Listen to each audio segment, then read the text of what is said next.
Geeks! Welcome to another episode of TTRPGeeks. Tonight, we are playing Flabbergasted, a wonderful game set in the roaring 20s, where we're gonna play a bunch of comedic folks trying to make a name for their club. As always, TTRPGeeks is a place where we explore new indie games, and this is actually my first time running Flabbergasted. Sometimes reading through the rules and actually playing the game are two different experiences. So if we stumble at places or get rules wrong, my deepest apologies to the creators. We're still gonna have a whole lot of fun and do our best to show off your amazing game. Let's go ahead and introduce our amazing cast. Matt, why don't you introduce yourself, not your character quite yet. Hi, I'm Matt. You can usually find me on Mondays in Rime of the Frost Geeks and intermittently in Tabletop Treasure Hunters. I'm excited to play. Yeah, we love having Matt on the show. Felicia, would you like to introduce yourself next? Absolutely. I'm Felicia, as noted, and I play on this stream sometimes, just periodically. And then I also am on a podcast called The Side Quest Inn that you can check out at your leisure. Tori, let's have you go next.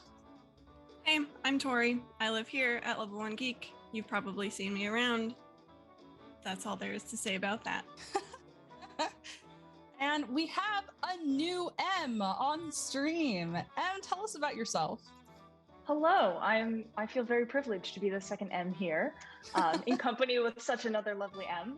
Hi, it's me. I am on, this is my first time with Level 1 Geeks. I'm super excited. I'm also on the tabletop podcast 20-Sided Stories and the D&D live stream Second Star to the Right. And you can find me there regularly and irregularly, as well as on Twitter at Emily Irv. Amazing. All right. Katie, just to double check in with you, my stream is not running. Is it running for everyone else? Okay, then I'm going to chalk that up to just my computer just being the way it is. And let's get ahead and get to this game. All right. First off, I'm going to need a name for your club because a huge part of this game is that all the players are part of a social club. This is a group of people who have gotten together over a single interest. This group has chosen dancing. I don't know if anyone has already put an answer in chat as to a name for a dancing club, but if we haven't had one from chat, do you players want to pick one real quick? I haven't looked in chat. Has anyone seen any I haven't seen any at all. I don't see any suggestions as of yet. We could do something like the fast shoes, the tippy taps. There's the Charleston kid. Now suggestions are coming in. The Charleston kids, the bootleg. The bootleg is good. The bootleg is that good. Fancy enough for our club? Well, I don't know if it's fancy. Diamond would like that name, but Proofy Peacocks is the suggestion from production. The Proofy Peacocks. The polished bootleg. Okay, I can accept that. All right, I like that. The polished bootleg. Mm-hmm. Twinkle Toes, the Toe Tappin' Alley. Those are some good suggestions. The Toe Tappin' Alley. I like that a lot. Okay, yeah. Let's go with that. Let's go with the Toe Tappin' Alley. Before I forget, I'm going to write it down here.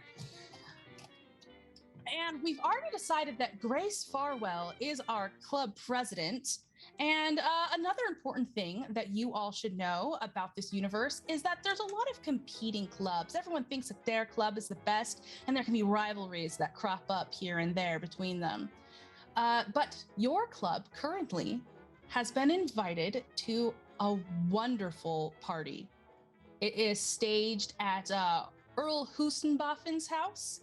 And you are all there, the magnificent grounds spread out around this mansion. All grass and apiaries, and just this garden is immense. Big fountains, trimmed hedges, tall trees. This is old money that this fellow is from. And there's music outside, there's music inside as people kind of traverse back and forth.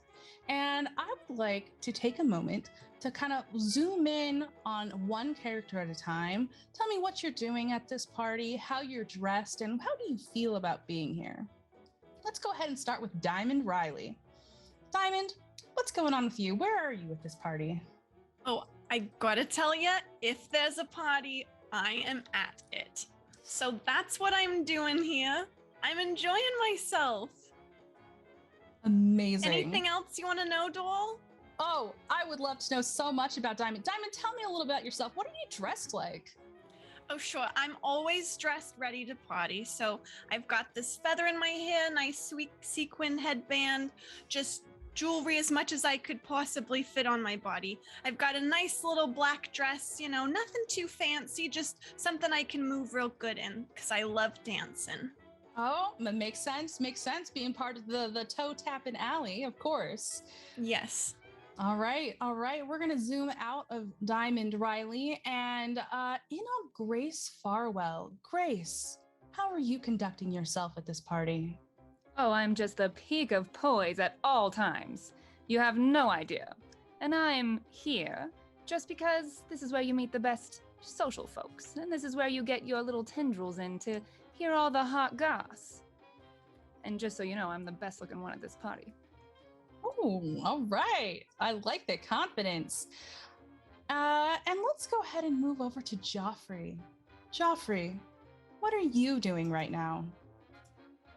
At the moment, Jeffrey is walking about, sort of ingratiating himself to other guests, assisting the help, and trying to get a bead on if there's any, any scandals about. Oh, Yes. all right. I like it. Now, Jeffrey, are you the help to anyone here in our party today? Yes, I am the personal butler of my good lady Farwell. Of course. Makes sense. All right. You're ingratiating yourself. You're walking around. You're talking with everyone. Yeah. Amazing. You're doing so well at your job. And silently judging. Well, go ahead and swap over to, is it Edie or Eddie? Edie. Edie, how are you today? What are you wearing? What are you doing at this party? Oh, well, you know, I don't go in much for old money. It's not really modern or romantic or anything of the sort, but there's always free liquor at an old money party, so might as well have a swinging good time while I'm here.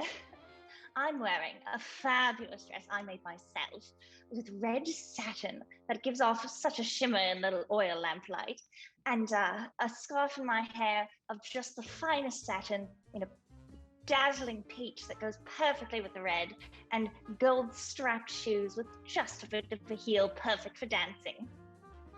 Perfect for dancing. Now, as you guys are all walking around, enjoying this wonderful party, everyone's having a great time. Grace Farwell, it is to your chagrin that you see your rival, Henry Mollusk, step through those wide double doors. He's got a fat cigar clenched between his jaw, and he's strutting like he owns the place. His eye falls upon you, and he smirks, tapping his ash onto the ground. Lovely to see you again. Oh, is it lovely that you're calling it doll? That's what I said. What's the name of your little club again? The toe tippers? If you don't know it, then you're not even close enough to being near it. I'm just saying, you haven't made much of a name for yourself, dollface. Like, why don't you just go ahead and calm yourself down? You're gonna give yourself a bit of a panic attack. A panic attack? Me? Oh my goodness, you don't even know me at all! Jeffrey, another wine, please. I don't need to worry myself with the likes of talking to you, so be gone. That's what I thought you'd say. Too scared to go up against the High Hat Society. All right. Jeffrey, give me a moments of your time, all right? Mr. Mollusk? Yes. You know, I always appreciates you. I appreciates the way that you talk to me. I appreciate the way that you're so prompt with that wine bottle. I know about your friend here loves that giggle water. But you know what?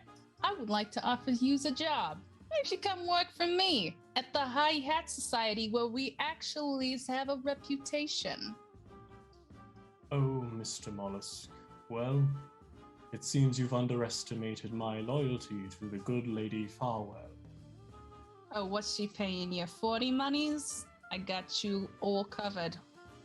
Come on over.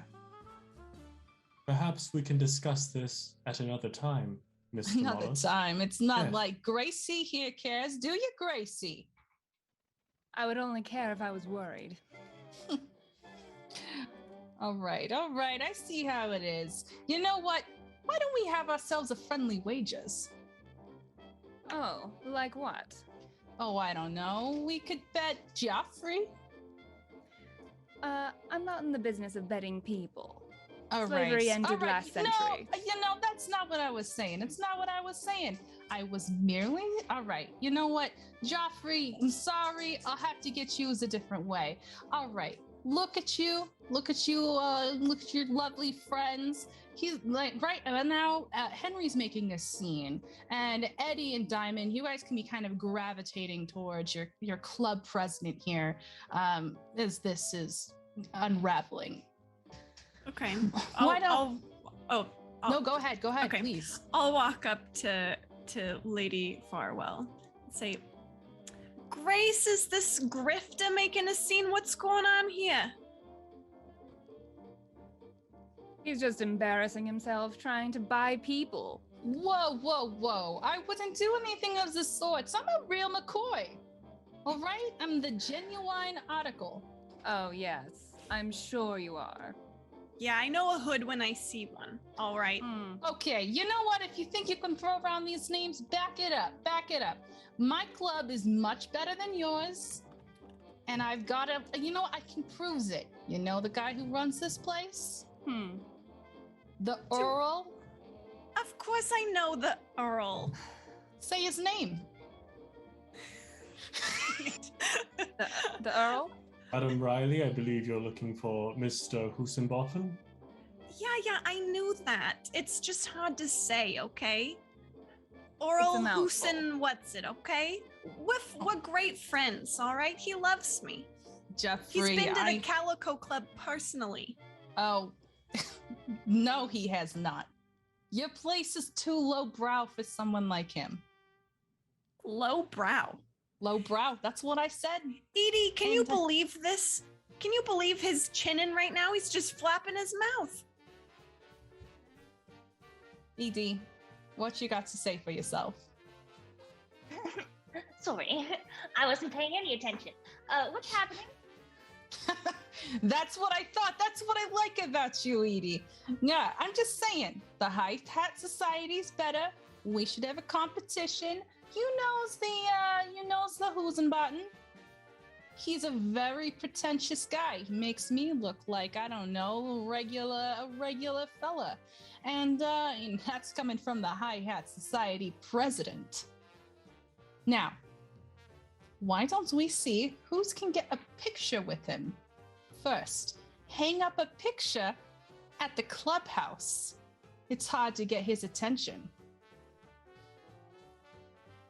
I don't think it'll be quite as hard as you're making it out to be. Then you don't know who's he's dealing with. Clearly, I you got don't a know picture my with the- associates. Yes, I have a picture with the Queen of England. Good. You have no such thing. I do.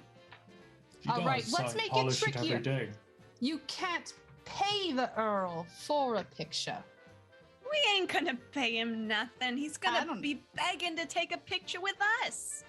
We'll see about that, Miss Riley. We'll see about that. Oh, we will. I'm telling you now, we will. And it'll be you seeing the picture up on our wall in our club. Oh, okay. Well, he laughs at you, as if he thinks that was an absolute blunder, an absolute fool, and he'll take a step back as if to leave. All right. Well, I guess you's gonna have to go figure out for yourself. All right. You all have a lovely time. Toe tripping. Is that what you do? The farthest thing from it. Yeah, we'll see. You go ahead and flail about on a floor and call it dancing. Well, enjoy your tight hats. Get out of here now. I'll tip a very fine hat to you. Spin on his heel and exit, feeling very confident that he won that encounter. Can you believe the nerve of that guy? He's always been that way Unbelievable. ever since I met him just a few weeks ago. Ugh. And he's got a horrible sense of style. Exactly. His hat is terrible. It's so last season. I agree with you. My So, husband wouldn't be caught dead in that hat. Absolutely. we got to get this picture right. There's no way we're going to lose. Diamond Riley does not lose. Okay. Neither does Grace Farwell. I knew I liked you, Grace. I knew we were going to be great friends as soon as I met you. You have to have friends in a new city. It just so happens that we're all new here, right? What about you, Edie? You ready for this? Oh, absolutely. I love taking them down. So does my dog. Boomer's here. Happens every stream. Yep, it Boomer's does. basically the mascot. She is. All right. Well, how would you guys like to progress next? You guys, this is a very narrative-driven game, and players have actually a lot of control over how they want to take the direction. So if you guys ever feel like you're lost at all, just tag me in, and I'll feed you guys a direction. Otherwise, if you guys have inspiration, feel free to take it, and I'm here for the ride. Do we know where the Earl is, out of curiosity? What an excellent question. Yes, of course. The Earl is sitting outside underneath, like it's not a pavilion. Like, what are those? A gazebo. That's the word I'm looking for. Yes, he's sitting inside of a gazebo. There's like peacocks strutting along the lawn, and he's making observations about his hybrid peacocks. Are there where are cameras in this All right. place? Yeah, you don't see any currently. Okay. Yeah. Would we be safe to assume that it would be like an older style camera, or It are is we an older matching- style. Okay. Yeah, it's an early style camera, full hood over the head, big flash. Everyone has to stay still for a significant period of time. Yeah, definitely. Okay.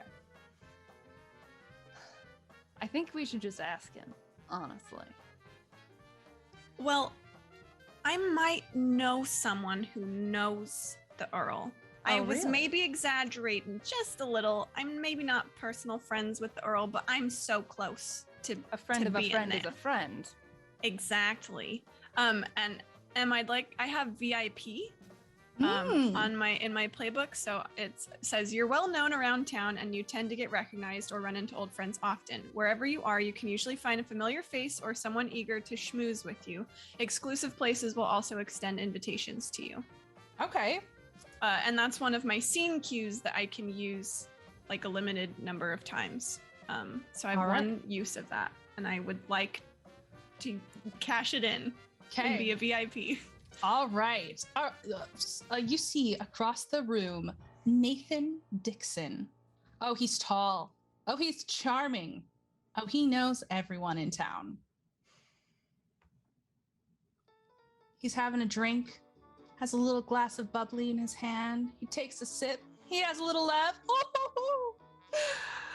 Oh yeah, that's my friend right over there, Mr. Nathan Dixon. He knows everybody in town. Very valuable contact. Why don't we go talk to him? Of course. Did it just get a little hot in here, or is that just me? Oh, Grace, you got a little crush, do ya? I can introduce you. I'd be happy to. Oh, I can't. All right, if you insist. Edie, you interested? Or Jeffrey? I mean, there's no harm in talking to him, I suppose. Right. I won't push anything. Why don't we all go over and talk to him? Hello, Mr. Dixon. Hi. It's Diamond Riley, remember? Riley, Miss Riley, I could never forget. And he leans in and he kisses your cheek, holding his glass far out of the way so it has no chance of spilling on your dress. Oh, you're such a charmer. These are my club associates, my friends. Lady Farwell, and that's President. Edie Berger. President and this is Farwell. Jeffrey. Miss Berger? Jeffrey? Pleasure, sir. The pleasure is mine, let me assure you. Diamond, you didn't tell me your friend was such a Sheila. He nudges your arm and nods to Miss Farwell. Oh, well, I think she just speaks for herself, you know what I mean? I don't need to do any talking for her. You could have warned me, almost gave me a heart attack. Oh, well, the element of surprise is always better, you know me. Sorry, I hope I'm not coming on too strong, President Farwell. You can call me Madam Farwell. Oh, my Lovely apologies. to meet you. The pleasure's mine. And he takes your hand and he kisses it gently, but chastely. And how is it that I could possibly assist you all today? Well, if you don't mind, Lady Farwell, we were hoping that you might know the Earl who's hosting this party, because you know everybody. So I do know we were just everybody. hoping to maybe get a couple minutes of FaceTime, talking to him a little bit, maybe see if we could get some introductions. Maybe a picture. A picture? Well, you would have a difficult time with that. Let me tell you, I could maybe get you a moment of FaceTime as far as an introduction, but Diamond, you have to understand, Mr. Husenbaum is an important gentleman. He is... What do you think I'm gonna do? Insult the man? You know me. I know proper manners. I'm not suggesting that you don't, Diamond. Don't misunderstand me. I'm just saying, the man's a bit of a... The Scrooge is not the word I'm looking for. He tends to snub people who he doesn't assume is his caliber or haven't done him some kind of favor. Well, maybe you can find out FaceTime. what kind of favors he likes. Get us the FaceTime, and I think I can swing the picture. Well, I don't know if you know this, but I'm married to the Duke. The Duke? Mm. Well, I do hope you'll pardon me before. I did not mean any sort of offense, President Farwell. I would, of course, be happy to introduce you. All right. Tell you what, Mr. Dixon, if you introduce us, you give us a proper introduction, Lady Farwell here will forget of any kind of, missteps, and you can have a free night of drinks at the Calico Club on me. Of course, I will immediately introduce you. It might be a bit of a line. How about 2 nights? Where does that get me in the line? Give me 5 minutes and I'll see what I can do for you, Diamond. All right. I knew I could count on you, Mr. Dixon. Thank you so much. You are too kind. And Nathan will excuse himself for a moment and go, and you'll see that he's off. He's standing kind of close by, hanging by the Earl's elbow, and he hasn't been able to quite get his attention quite yet. What do you guys want to do in the meantime? No, it would be quite a shame if somebody were to walk by the Earl and spill something that would stain his lovely white suit, and then, oh goodness, who's the best stain remover on this side of the Atlantic? Could it be little old me? A favor, perhaps, that would draw him inside? That's a very specific situation, but if you could make it work. Jeffrey, you have my wine? Red. Yes, of course, and I believe I know exactly the person who would be up to the task. Of course. We got to I do. make sure that nobody can trace it back to us because we're trying to get FaceTime. Yes, of course. So you got to be on the hush hush, Jeffrey. You're a gem. Yes. Can I use my whims and fancies social cue? It says you're used to fulfilling unreasonable requests on a whim. No matter the time or place, you know just where to go to find what you need. You get to create the NPC you need in that moment. Hey, tell me about this NPC. Jeffrey would like to find his good friend Tad. Tad is someone who Jeffrey grew up with and has often worked with in more unscrupulous jobs before Jeffrey joined the agency. And as such, he knows that Tad is capable of putting on the airs of being one of the help and being able to slip in, slip out, and get the job done. Hey, and wouldn't you know it, Tad's here. He's lurking in a corner. He's got his eyes on, you're not really sure who he's looking at, but he's real focused. And you drift on over to him with the air of maybe you're not even really talking to him. But he knows that you're there, and he knows the drill. His eyes are not on you. His mouth barely moves when he speaks. What's it you need this time, Joffrey?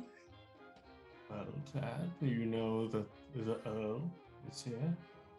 Of course I know the Earl's here. Who doesn't know the Earl's here? Yes. Well, a simple task. I just need you to, and Jeffrey will raise a little glass and say, have a drink near him. And, well, an unfortunate accident happens to us soon. I get it. Yes, just be subtle about it. I'll do what I Tad? can. Yeah, I'll do what I can, but if I get in trouble, you're pulling me out of this. You understand me? Of course, I always do. Right.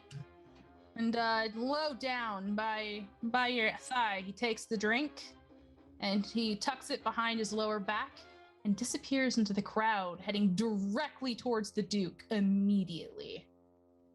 Oh, Earl, right? Oh, yeah, sorry, the Earl. I got Okay. Duke in my head from Miss Farwell. Nathan's still scared in my chest. Okay, Nathan has just stepped up to the Duke. He looks nervous. He keeps polishing his palm on the side of his leg, as if like kind of trying to wipe away his own nerves. You can't quite hear what he's saying, but he's bobbing his head a lot. He's chatting, and all of a sudden, Tad trips over the back of Nathan's leg and just falls straight into the lap of the Earl. Wine goes everywhere. It just douses this white suit, and the Earl stands absolutely enraged. You hear him shouting. You can't, even though you can't quite make out his words. And then he turns and starts storming away. And Nathan kind of turns to you guys and is like, Edie, I think that's your cue. You go hustle off. Oh, I'm going. Wait, but you all come too, but at a distance. Yes. Okay, just go. We'll follow. We got you. I start running after the Earl, and as I'm doing it, I'm hiking up the side of my dress because I've got a thigh holster that's an entire sewing kit, and so I'm looking for my little tube of bleach and my little toothbrush, and I'm running after him. And I'll take Lady Farwell's arm and we'll just kind of waltz through the crowd at a leisurely pace. It's a lovely evening. Is he heading back into the house or inside? He's actually looks like he's heading like around the house. Like you guys are in the front. This yard sprawls out in front. It looks like he's going around to a side entrance, so he doesn't have to walk in front of all his guests. Oh, okay. All right, then I'm gonna try to dart around him so that we meet at the side entrance at the same time. Ooh, I like it. Yeah, I can totally see what you're saying. All right. Oh, pardon me. I believe I might be able to be of some assistance to you, sir. I bow awkwardly. The Earl glowers down at you, wordless. You see, I'm a costumer with the Royal Opera, and I believe I can get that stain out of your suit if you would accept my assistance, that is. This is not a costume, child. Oh, I'm very aware. I've worked with the finest silks that India has to offer, and the most exquisite velvet from Russia. I will be terribly careful, sir. I am the best, I promise. If I don't know your name, then I am not interested in speaking with you. I have my own servants who can help me with stains. Now do excuse me.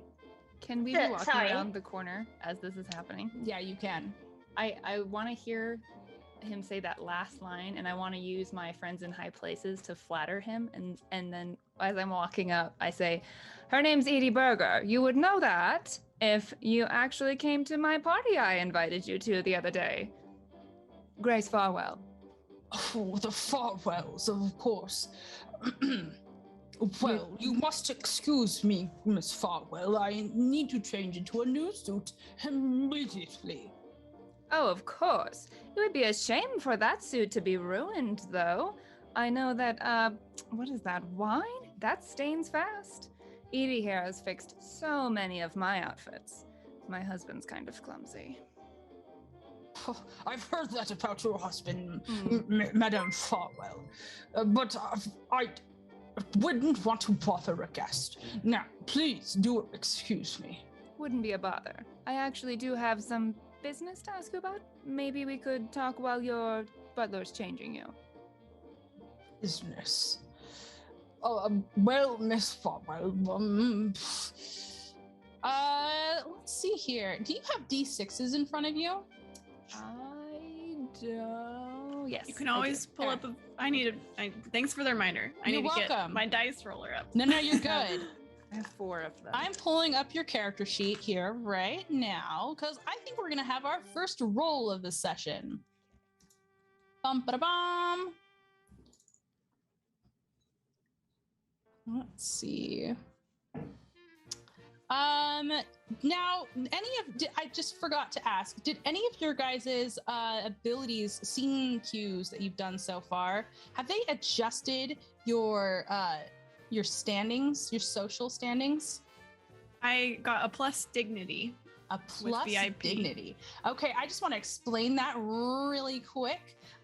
So you start at like a 0 box, and at the bottom of your character sheet, there's like a bunch of boxes, and you can get either more dignified or you can get scandalous. And the different cues that you do move you in different directions. Or if you do something that seems particularly rude, I, as the director, can say, okay, you're going to go this way now.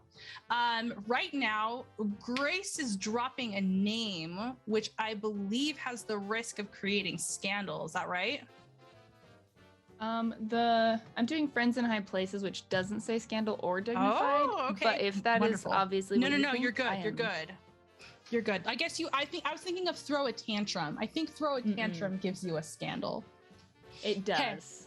And I did check that one.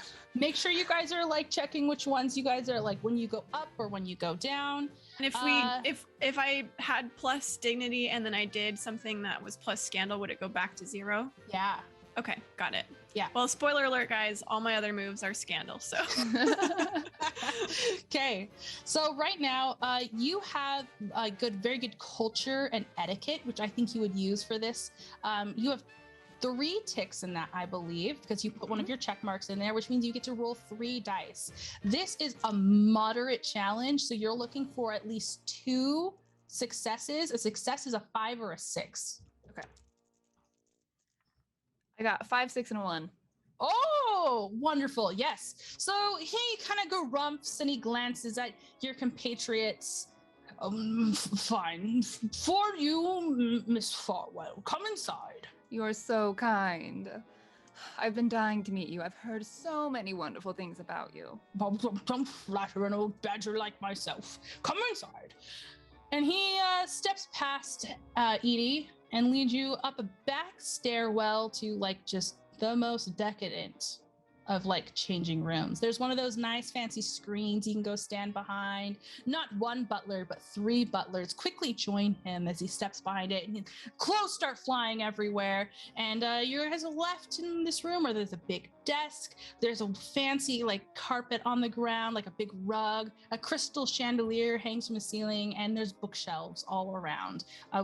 Only lit by like giant windows that like stretch to the ceiling. I see that finger, Miss Riley. What's happening with you? I was wondering if before we walk up, I could get a a tiny word in with Grace. Absolutely. So like meta, I'm wondering if maybe some of us should try and go find a camera, and like figure that out while others are meeting with the Earl. So basically Diamond is gonna ask Grace like if maybe she and Jeffrey should like hustle off and find some cameraman, or if she thinks that that's a good idea or not. Do you know where you're going inside once we get back inside? Well, I'm sure I could sweet talk my way inside. You're friends with me. I mean, they saw me with you, right? They did. However, I could always wait outside for you. He's not going to be in there all night, right? I doubt that he will be, but I think inside is probably the best place to get the picture when he's not dealing with other guests. True. But we could send Jeffrey to find another butler to find a camera on the inside. All right. I like your thinking. I'll go with you then. Okay, we're all together. Hey, you're all together. Yeah. You said you had some business to discuss with me, Miss Farwell. Oh, yes, I definitely did have some business to discuss with you. So my husband, the Duke, we just moved back to, Picadillo, the city proper, from our country estate. We just got married a few months ago. And we were just wondering if you had an interior designer who, obviously your place is decadent and beautiful. We're just wondering who you use. We need to update things. Do you think I keep those names? I had someone pick it out for me. Who is that someone? Do you know? One of my butlers. He's since been fired. Oh. Well, that's too bad. That's all right, though. I think Edie is making sharp work of that suit of yours. It looks perfect already. Well, I'm not going to put on a bleach-smelling suit. I'm changing, but thank you for your efforts, Miss Edie. Oh, you're very welcome. If you see, too, I took the liberty of, the cut now should fit you better as well. What? And I'm using arts and crafts, by the way. Oh, okay. Because I feel like maybe that would apply in this, this situation. You had a few loose threads, so it's perfectly tailored now. Work immediately. Pardon? What was that? Show me your work immediately. Sorry, I went too Nixon there. I don't know what happened. Oh, yes, of course. And I hand it back to him. I will He'll ooh take and it. ah and like Eyes. make it like. Oh, okay. I like it. Oh, that's Do you want to roll so for me to good. see like how well of a job you've done on this? Sure. Yes. What should I roll? You said that you were using, what was it? Arts and crafts? Arts and crafts. Yes. Is that one of your Bohemian? Yeah, it's one of my scene cues. Nice. I love it. Okay, so that is going to give you, I believe, I'm going to have to double check the rules, but I believe it gives you like an extra die when you want to roll. So we're going to do this plus creativity, which I believe gives you 5d6. And this is, you're doing this so quickly, I'm going to say this is a moderate check. So you're going to need 2 successes. That is 3 successes. You did it. Would you like to narrate how wonderful this looks? Yeah, so I've taken what probably was a very fashionable suit at the turn of the century and just nipped it in a little bit at the waist, made the cuffs a little bit tighter, and hemmed the pant to be a little bit more appropriate for the era as well. And it's sparkling clean at this point, and surprisingly, it does not smell that much like bleach. And I lay it out on, I assume there's a settee or some sort of reclining chair, and I lay it out for him. I say, please, if you would like me to fit it, try it on and fit it more, I'd be happy to. No, I will let it dry first before I try it on, but it doesn't look like you've ruined it, so you've got that going for you. You said your name was Edie? Edie what? Edie Berger. My mother was Katerina Nosek. If you're a fan of the opera, you might know her. All right. Besides this redecorating of the house business, is there anything else you need from me? You know, now that I think about it, there is this really bare open wall in the main drawing room, you know, where we meet all of our guests. And I would just be tickled pink if you would take a photo with me.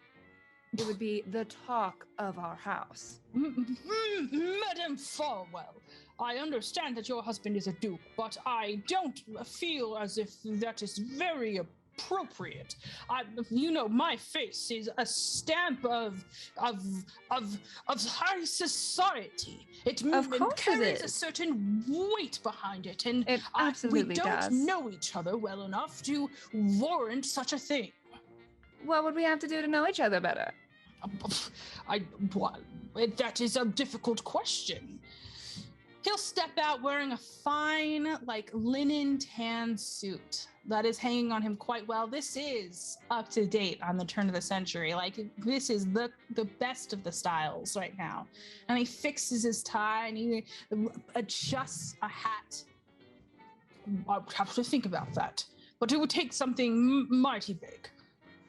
Can we flash over? Or did Joffrey go look for a butler who knew something about a camera, or no? I don't know that he's. Yeah, I don't think we mentioned ever to him as going up the actually stairs, asked him. Would you like to go and see if you can find out information? Absolutely. Or would you like to be here in this scene? I'll go find a butler who might be able to get us what we need. Okay. So while the Earl is hemming and hawing and going through papers on his desk, we're gonna flash over to Joffrey. Joffrey, what are you doing? What sort of information are you trying to get right now? So, Jeffrey is going to be looking around, trying to find anyone who would be of a similar position in the household. Walking around, trying to find someone who is either a maid or a butler, or it's just someone who maybe cleans, but is of slightly lower status than him on the service totem pole. So you would know that someone who'd be slightly lower on the service totem pole than yourself would be the chef who runs the kitchen. They are very in charge of making sure stuff comes out, tasting all the same, it's at the right quality. And that would be someone who would be intimately aware of everything about the people that they make meals for. So that could be a good person for you to go talk to. Great, I'll go to them. All right, sounds good. So you go to the kitchen and you kind of push your way through the double swinging doors that can go either way. And you see a tall, thin woman who looks as if she is going to sweat straight through her dress. She is literally just running around, tasting things, testing them, throwing stuff in the garbage. She doesn't seem to be screaming. She's no Gordon Ramsay, but she does seem very high strung. She'll whirl as someone enters her domain, and she'll. Well, I do say, what do you have? What are you doing in here, Madame? You seem quite a bit perturbed this evening. There is a party going outside. If you have not noticed. Oh, yes. Well, as we both know, when it comes to the service industry, we must work in a way that, represents the poise and grace of those we serve. Poise and grace, that is something a butler would say. I'm behind the walls making this whole party happen. I am the backbone of this society, and it does not matter how much grace I have. It matters if the food tastes good, and if the food tastes good, that speaks for itself, and I'm working on that right now. I say. But, Madame, your grace speaks in your food. Oh, she blushes. She comes to a full stop for the very first time. Her hands don't flap any longer as she presses a palm to her chest. Oh, I never thought I'd find someone who completely understood me this way. Yes, and she'll approach, and she'll cleaning her hand on a long towel that she then tosses over her shoulder. My name is Shelley Burlows. It's a pleasure to meet you, Shelley. My name is Jeffrey. Well, I must say, I did sample a little bit of your steak tartare, and I must say, it is a symphony of flavors. Well, aren't you quite the chic? What can I do for you, Mr. Jeffrey? Well, I do have a humble request of yours. You see, the Earl, he requires a camera. I'm sure that you must have one lying about somewhere, perhaps to capture the majesty of what you lay upon the plate. You know what? I don't know if you have the time, but my dogs are barking. Why don't we take a seat and we can discuss whether or not there is a camera close by? Yes, of course. I would be delighted. She'll kind of usher you over to a table that is just full of dirty dishes, and she'll just like kind of push and scooch them over to one side, so you guys have like a corner between the two of you. And she'll sit down and she'll flutter her dress. Well, you wanted a camera. I do think I recall seeing a camera. Are you thirsty? Can I get you anything? Oh. I No, keep the best please. giggle water down here. People think it's for cooking, but Well, at the moment, you are the star of the show. And so, what I would like to use is a scene cue called Soothing Touch. Hangover cures, stubborn colds, little cuts, bumps, and bruises. You have a remedy for all and a soothing nature to go along with it. So, you did say that your dogs are barking. Why don't I ease the hounds? what are you suggesting? Your shoes. Take them off. What? I suppose. And she'll slip her shoes off and like has them kind of tucked underneath her seat as if she's maybe a little embarrassed. Don't worry. We have quite a bit blocking the view. It's just you and me here.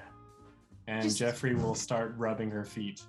I don't know if this is sanitary. This is a kitchen. Oh, that feels so nice. Whew.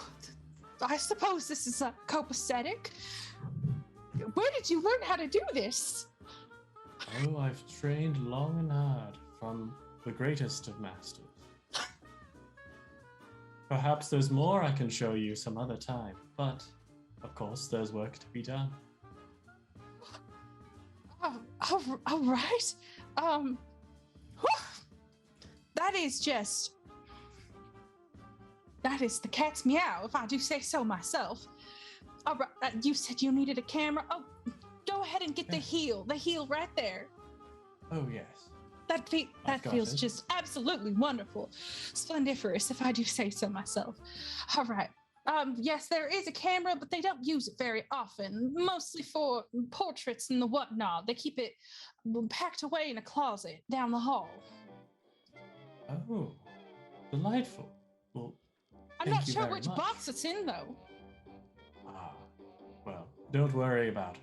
You worry about the food, which I believe will sing the song a little bit sweeter now that you've had a little relaxation. Wait, we just started. You only did the 1 foot.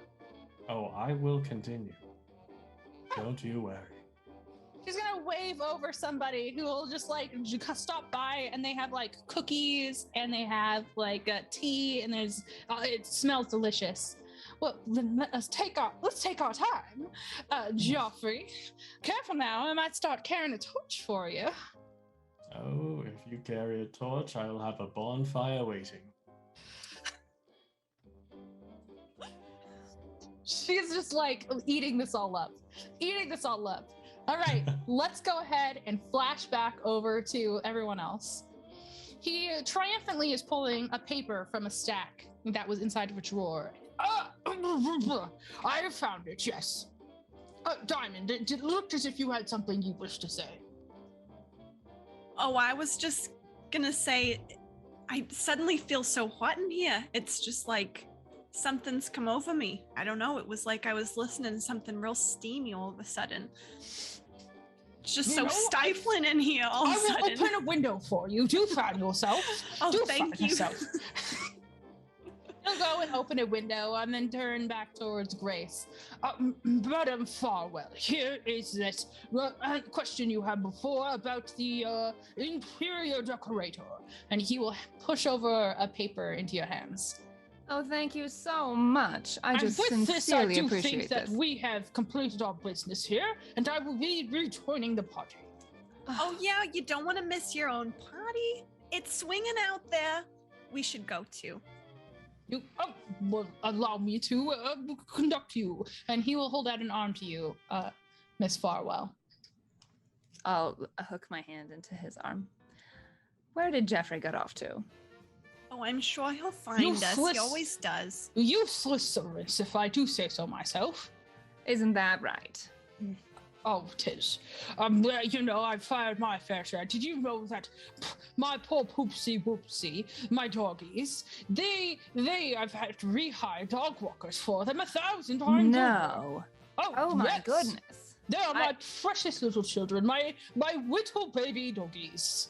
Your little baby doggies. Oh my goodness. Can I meet them? Oh, well, I love little perhaps. baby doggies. I tend to keep them locked away during the course. parties because, well, I don't want anyone to upset their cheerful dispositions. Of course. I perfectly understand. Where that. do you keep them? I just want to make sure they're comfortable. I'm sure you take great care.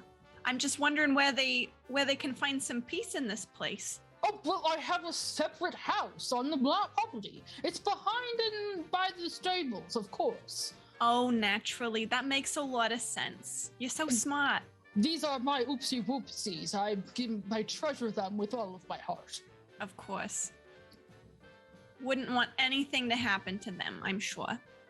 Of course not. That would be absolute. Why would you even say such thing? Oh, it would be heartbreak. Goodness, Diamond, And why even would you if say I that? thought- I'm not suggesting nothing. I'm just saying that would be awful. I agree. I'm short of breath. I need a You need to drink take a seat. immediately. I apologize. Let me We just can- rejoin the party. I'll get out of your hair. People think that I'm hard-boiled, but I'll have you know that I am as gentle and as tender-hearted as they come. Of course you are. To dogs. I was going to say that I thought nothing different. With people are a bunch of bastards. People All are terrible. they want is pictures with you, or Mm. things, or signatures. It's absolutely exhausting. But dogs are excited every time you approach. They don't care if you have a treat. They don't care if you're going for a walk-see. They just are happy to see you. You know, I absolutely love dogs as well for the Do same you have reasons. a dog? I do have a dog. What is your dog's name? And tell me immediately. My dog's name is Frenchie. I got her in France. That's a terrible name for a dog. I got her in France. That's a worse name. If I named where I got my dogs from, it would be Random Hillock. Well, If that you makes don't sense. What are mind. your dogs named? Wait. Aren't they oopsie poopsie or whatever? No, of course not. They're not oopsie and whoopsie. That is the description I give them to show my deep and unending affection for All the right. I see I've upset you. Farwell. I see I've upset you. I apologize. My friend Edie and I are going to go rejoin the party. Lady Farwell, we can catch up with you later if you'd like to stay and talk to the Earl. This I'd love to know the woman name of is your dog. Horse feathers. Horse Horse feathers, I feathers. say. Absolutely ridiculous. I am flabbergasted. I'm that you would leaving. even. I give a little nod and say, it was lovely to meet you. And I'll take Edie's arm and kind of trot away. Do let me know if you need anything tailored in the future. Do you guys exit the side door that you guys had come in on, or are you guys trying to find your way through the hallways? I have an idea. So I think the side door, because that was kind of more private, right? I kind of Absolutely more private. Okay, yeah. So I want to head out the side door so I can get a word with Edie. Absolutely. But I don't know if you want to do Lady Farwell and the Earl first. No, or let's us follow first. you guys. Okay. They're just making their way back to the party. You guys step outside, and it's still midday. It's just so bright and clear. It smells like freshly cut lawn. I hate the that, smell man. of fresh grass.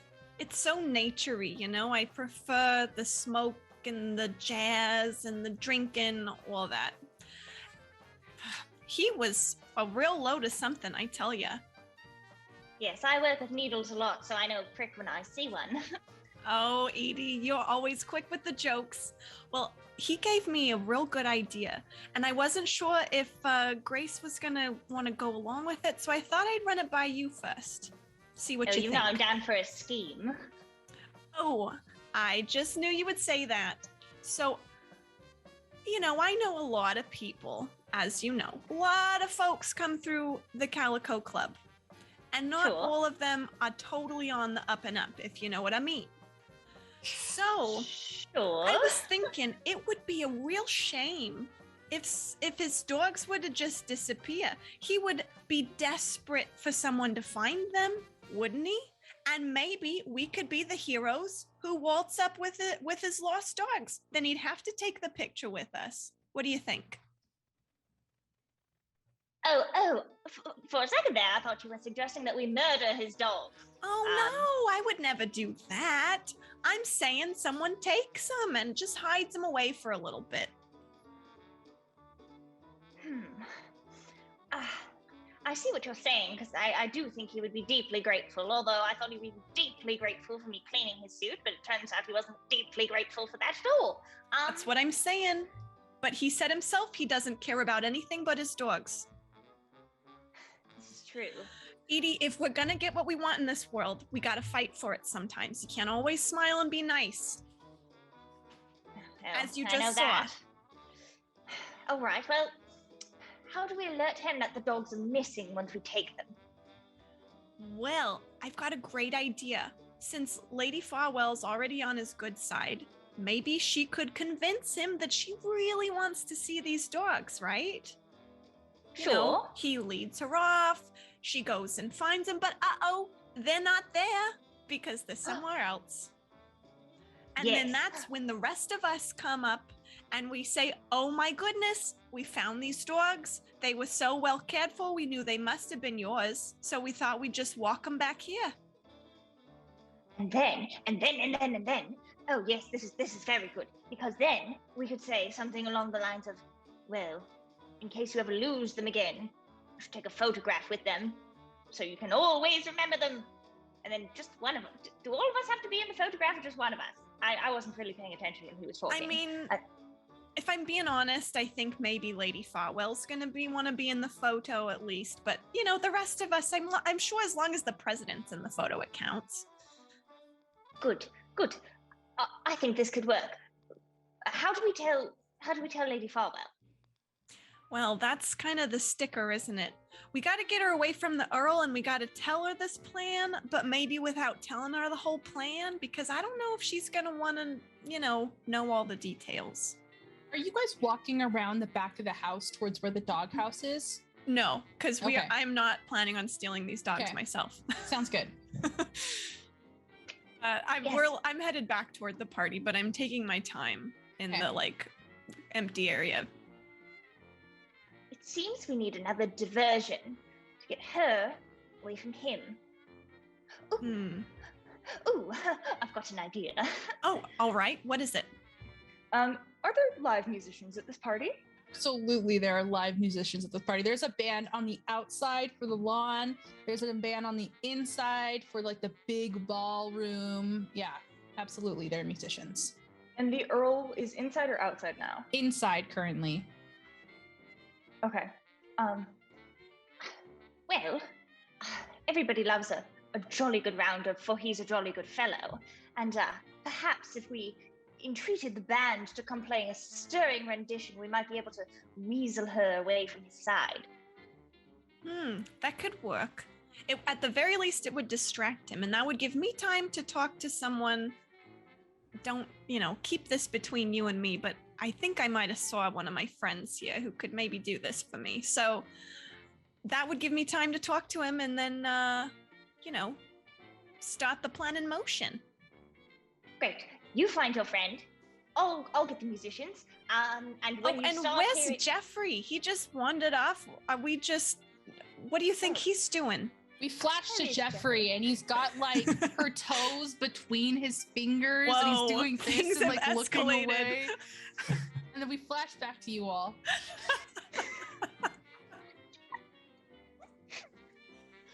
Oh my gosh. Okay, If I I'm find sure Jeffrey, whatever he's doing, he's fine. Yes, I'll alert him to the plan if I can find him, that is. Yeah, keep an eye out for him, and I will too. Maybe he's serving drinks or something. Yes. Well, it's going to be hard to find him in this sea of black and whites, but that's why classism is bad. And I walk away to find musicians. Diamond shrugs and heads off into the crowd to try and find her friend. All right, tell me about your friend. Yeah, okay, so I have the opposite of VIP, and I have street smarts. You've worked your way to the top, but you'll never forget where you started from. Commonplace citizens, ragamuffins, and even gangsters, which I'm hoping for that, are a lot more amenable to you and willing to help out. So I would like to try and find someone from my past life who I recognize. Yeah, you see Christopher Little. Christopher Little's across the way. I'm gonna have so many voices I'm not gonna remember by the end of the night whose is whose. Okay. I'll sidle up to him with a drink. Oh, if it's not my good old Diamonds, what you doing, dog? Give me a kiss. And he leans his cheek into you. What is my relationship to this? How do I know him? Was he in my late husband's gang? Or yes, he was. Okay, so and he's I'll always give him been a kiss. little bit sweet on you. Okay, well, that's all the better. Yeah, exactly. Yeah, I'll give him a kiss. Look at yous. You look so... I don't even have the word for you, Sheila. Look at yous up and down. And that's quite a line. Somehow I think you're getting younger. How's you getting younger? Oh, stop it, you big mug. Oh, never stop when it comes to you, Diamond. My diamond in the rough. Okay, Christopher, I'm trying to move past all that. I'm a respectable businesswoman now, all right? Oh, yeah. You might have seen the Calico Club. It's I heard the new you up and coming. I heard you went, legit. Well, I did. It's like a freaking vape pen. I don't even know what's happening here. Is it a cigar? It's supposed to be. Well, I mean, you say legit, but I never forgot where I came from. You know that, Christopher. I'll always have a soft spot for you guys. You're gonna make me all, blushins. Oh, stop it. I just said that you would make the most beautiful blushin' bride. Well, I was one blushin' bride already, and that's enough times for me.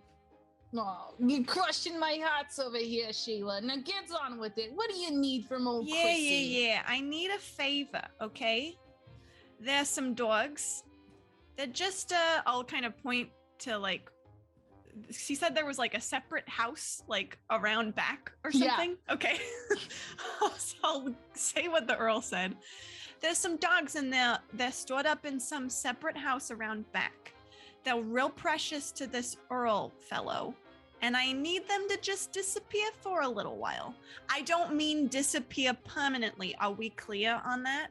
Like he's already pulling a knife out of his pocket and he puts it back Christopher, no, none of that. No, we aren't. It's not that kind of job. They're just puppies, okay? All I need you to do is take them out for a little walk and probably not get spotted by anybody else while you're doing it, okay? You know what you're asking of me. I can't take these, hoity-toity dogs. Do you know what those dogs' names are? I'm sure I can find out for you. Why do you need to know? It's Empress, like an emperor, but it's Empress and King.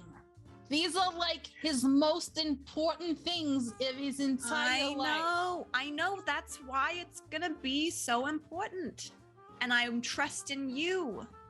But if I get caught, it's gonna be my head on a platter. Oh, Christopher, you've done more dangerous things. You can't be telling me you're scared of a couple of dogs. I get all dressed up for robbing banks because as long as you're not there, by the time the police arrive, you can get away with it. Do you think anybody's gonna be paying attention to some dogs while there's all this going on out here? I don't know. It would not be so much hookum to think that maybe this guy's gonna sneak out for a kiss or two. Can I try and convince this guy? Absolutely. It's medium difficulty for sure. Okay. I have 4 in bravado and persuasion. Ooh, that's great. So how many successes do I need? You need 2. Okay, and it's a 5 or a 6 is a success? Yes, a 5 or 6 is a success. Okay, I'm rolling 4d6. Dang it. I got 4, 4, 3, and 5. But I am going to I'm gonna use Lucky Break. I'm using a lot of stuff. I'm using almost all of my moves.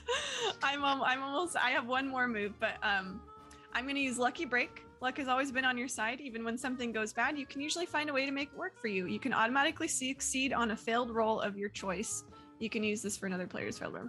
Try to describe how, despite your failure, you still managed to come out on top. Okay, so why don't you, I fail initially. So why don't you tell me what that means, what that looks like? He puts his hands up in the air and he says, I'm sorry. There's nothing I can do. He exhales a huge plume of smoke as he taps the ash off of his cigar, and he turns as if to walk away, and you make one final appeal that touches his heart, a callback to the old times. How do you do this? Christopher, wait. Listen, I know things were always a little rough between us ever since Connor came into the picture, okay? But I never stopped caring about you. I want you to know that. Maybe if you do this thing for me, we could, I don't know, I'm not making any promises, but maybe revisit old times. You know what I mean? Christopher slowly turns and looks at you. His gangster heart softened in his chest as he remembers all of those old times. He knows I can never say no's to you, Diamond. My diamond in the rough. And he does one of those little knuckle taps to the chin. All right, kiddo, I'll do whatever's you need. It's just a couple of dogs. They throw them in a bag, right? Well, just don't hurt him, whatever you do. And then, you know what? I'll make sure I hit him with a real soft stick. Maybe just don't hit him at all. Listen, here's the rest of the plan. I'm gonna come with my friends and we're gonna get the dogs from you. Okay, so that's when your pop will be over. Caught. By us. Okay. Come on, you stupid mug. Keep up. All right. I'm sorry. All right. I knew I could count on you. Thank you. All right. Let's go ahead and flash back to Joffrey. Joffrey, how are you extracting yourself from this situation? Because at this point, she's leaned way back in her chair and she's slapping the table. The dirty dishes popping as you find that real sweet spot on the ball of her foot where she never knew that it hurt that bad, and she's just slamming the table with her hand. Well, in that case, it's just a matter of continuing the rhythm, continuing the pressure until until she's done. Okay, I think that's enough. I have a reputation to maintain, you know. Okay. Yes, as you wish. You know what, Joffrey?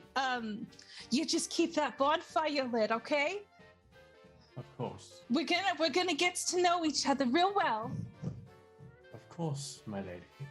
She's gonna like straighten out her dress as she stands and slips her shoes back on. Now, you go ahead and go get that cameras that you need, all right? Of course. And Jeffrey is gonna put his gloves back on, and then just do a light caress of just below her chin, and say, "Don't forget." She like leans in fully for a kiss. Jeffrey will lean so close in and say, "Next time." She makes like a weird high-pitched sound and then like fans herself desperately as you step back. Oh, a man with some character. I love that. Felicia, I haven't seen you this uncomfortable, like not even in defiant. Are you okay? I'm so great. Like I'm trying to make my face not hurt. I'm laughing so hard and I'm trying not to cry and like destroy this. Uh-huh. Oh my god, I love it. Okay. It's so good. Joffrey, you make it out in a way, and like the door falls shut behind you and you hear her go back to commanding her kitchen with authority. And you see the door she talked about down the hall. It's underneath a grand set of stairs. And as you approach and pull open the door, you see it is just full of boxes. And worst of all, none of them are labeled. Absolutely none of them are labeled. Right. Looks like I need another pair of hands. And so, how close is the party area to you where? can hear it. It's like a hall or two over, but you're not like in danger of being seen if someone walks out of the ballroom. Okay. I'd like to go into the ballroom and see if I can find anyone that's in our toe tapping alley. Yes. Okay. So when you start a society, you can have up to 20 members. Are you looking for one of those extra members? Or are you looking for someone like Edie? I'm looking for someone like Edie. Edie, you spot Edie across the way. Your eyes meet across a bunch of people who are dancing. The music has really picked up. And that is when we're going to go to break. Okay, thanks so much for watching, you guys. We will be back in like 10-ish minutes. It'll give us time to take a short rest. You're back. Thank you so much for allowing us to have a short rest. We are back in the scene of an amazing party, a mansion. Joffrey, the butler, the help, has just made eye contact across the dance floor from Eddie. The band has picked up. It's swinging in here. What would you guys like to do? Well, I go over to him. You have to go through the dance floor. Are you competent on the dance floor? I'm in a dance club. You're in a dance club. Will you I tell would me how assume. you rip it up? Yeah, I just sort of casually, I'm just Charlestoning over to him, which is a little bit, it's not very economical of movement because I am going forwards and backwards because it's the Charleston. Just going a little farther forward and then yeah, the definition of steps 2 steps forward, one step back. Precisely. And I'm, Joffrey, like, it's taking a trying to be long pleasant. time. Would you like to Charleston towards her so you get this done quicker? no, Joffrey's just standing there, and you just kind of see like he's trying to keep a totally straight stoic expression, but you see his fingers just like moving faster and faster the longer she takes.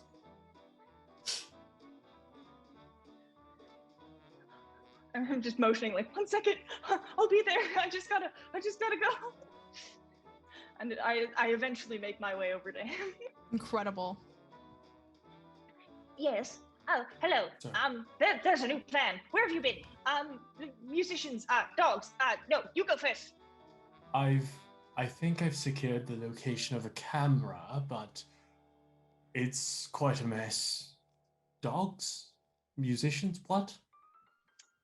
Joffrey, your mind flashes back like a war-like flashback to rubbing on ladies' dogs not so long ago. Let's find the camera, shall we? Sure, but first I have to. Oh goodness, no! I need to tell you the plan. But we can walk and talk. Yes, of course. All right. And the musicians are, I'm assuming, adjacent to the dance floor. Yes. Yes, they are. Okay.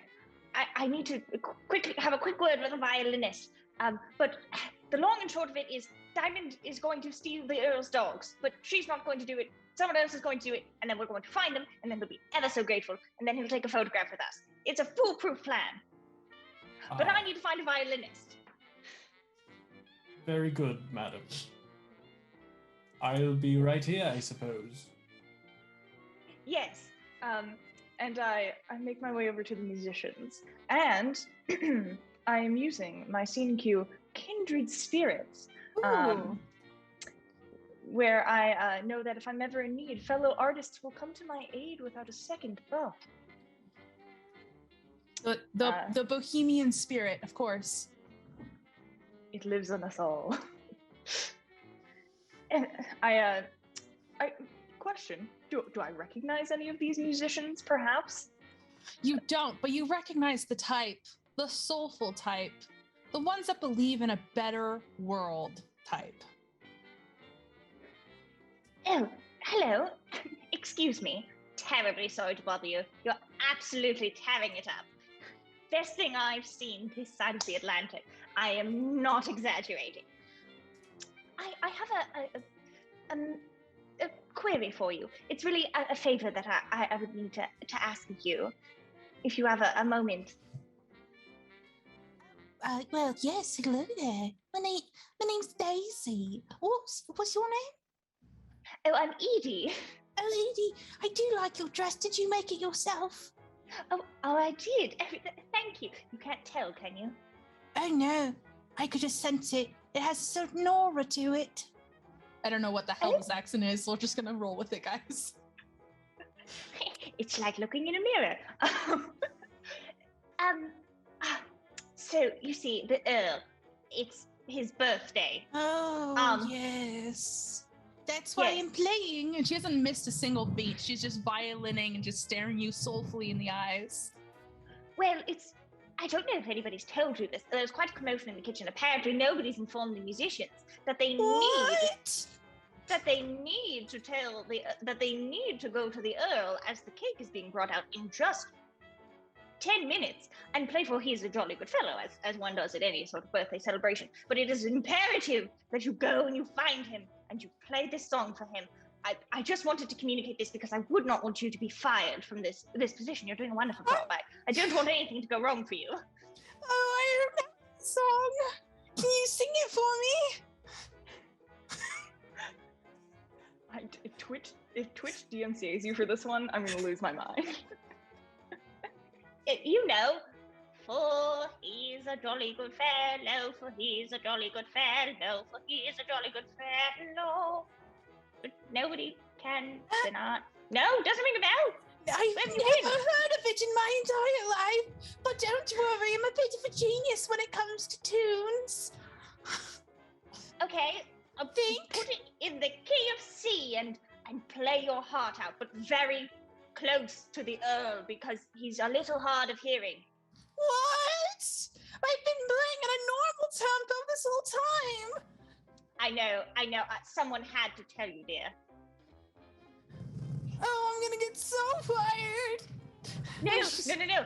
Not if you rally the troops and you all go to the Earl and you play this tune and you celebrate his birthday. He will be so very pleased. I'm pretty sure. Daisy steps off the stage and very reverently sets down her violin before turning and giving you just the biggest hug. You feel a tear drop from her cheek to your shoulder as she squeezes you. Oh, thank you. No one told me about the 10 minutes and I could have been fired and you saved me and you're just a kind soul, just like me and just like my mom. And I miss my mom, but you of her. She was always good and honest and nice. And she Yes. always saved me when I was in trouble, just like you're saving me now. Oh, I just remembered something. All the musicians except for you should go play for the Earl. Does Because he not you- like my violin? No, you have to go play for his dogs, which are much more important. House out back. I've heard of Empress and King. Yes, go, just, What an honor. yes, yes. Go play for the dogs. And tell the rest of the musicians they have to go play for the Earl. I'll tell them immediately. Wonderful. I Thanks, trust Mom. you. I mean, Edie. Okay.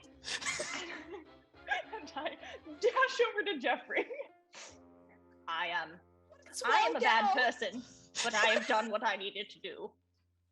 Very well done, Mom. It's Mum to you. And I walk past him, but I don't know where I'm going. Oh, sorry, Matt. I just Go have ahead. one quick detail that I need to retcon with the director. Can I have told Christopher that the signal for him to go get the dogs is the song for Yeah, He's a that Jolly makes Good sense. That Fellow? was close to your plan. You guys had Yes. described it ahead of time. I'm going to say Okay. yes. I have communicated that. Okay. You see Daisy rush off in an absolute panic.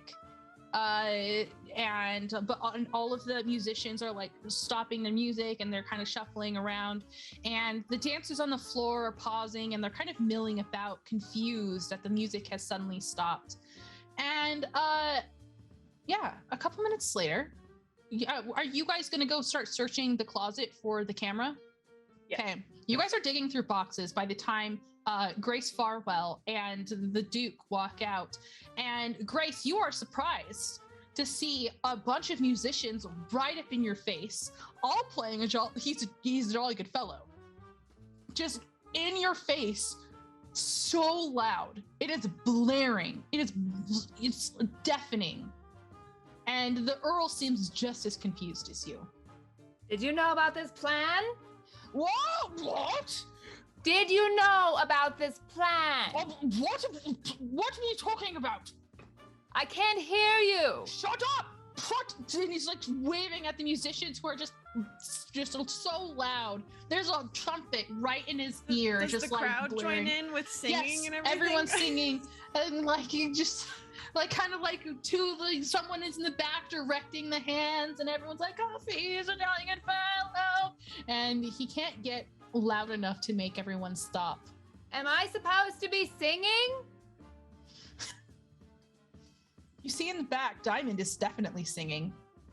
I'll kind of try and wave to Grace. Okay. The song comes to an end, and he's just staring at everyone, bemused. Thank you, I suppose, but you could take a couple of steps back now.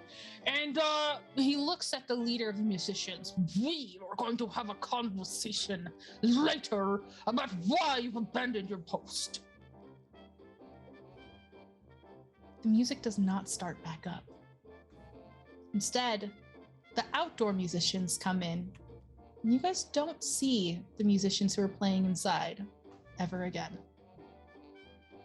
The party starts resuming. And what do you guys want to do? Edie's having a moral crisis. Can we get Grace? Can we collect her? Yeah, if Grace is willing to be collected. Diamond, Edie, you made your way out? I'm Oh not sure yeah, what we've that was all just about. been we've just been dancing out here, having a great time, you know. Oh, of course. Let me excuse myself. It's been lovely to meet you. Maybe we'll get a picture next time. And she just kind of like does a curtsy and like fucks off, basically. Actually, I guess before we Well, no, Grace can be here for this. I'll ask Edie. I'm not here. Oh, right. Because so it's just Jeffrey. Okay. Yeah. So it's just me and Grace. Okay. Then I'll just walk around with Grace and just chat with her casually.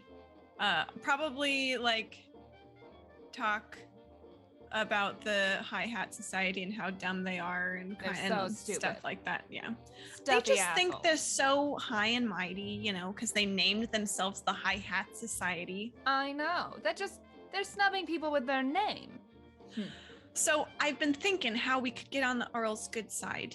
And it seems he might be maybe a little soft on you than he is on the rest of us. So maybe you could get your foot in the door and go get a private tour to go see his dogs. Do you think he'd be interested in something like that? I would be interested in something like that. I don't know that he would be interested in something like that. He's a little bit high-strung. Well, I feel like that's the key, is to figure out what to do with the dogs. That's our in with him, because he loves them so much. He said that he has a dog walker. Maybe we could find them.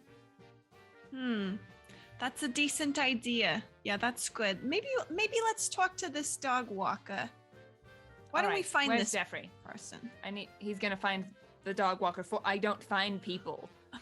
Fine, I can look around. I have my eyeballs in my head right here. So good. I'll just I'll start asking. Are you looking for Jeffrey or are you looking for a dog walker? I'm looking for the dog walker. Okay, I'm gonna go look for Jeffrey because he's the only person I look for.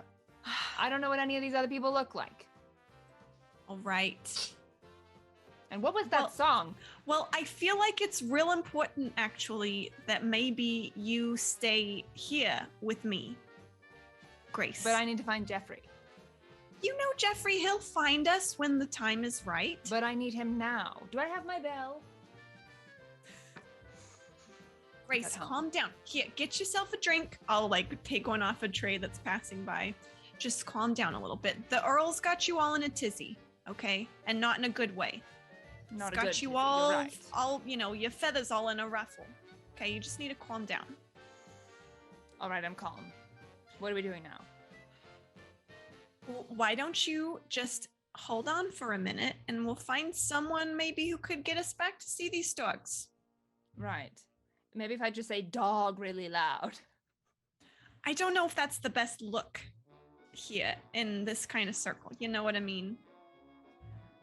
You just wait here for just a minute, okay? I'm sure I can find somebody. And I'm gonna start. Wait. Well, then go dancing. Go make our society proud out there on the dance floor. Fine. She walks off and she mumbles, I'm gonna go find Jeffrey. Let's go ahead and follow Grace.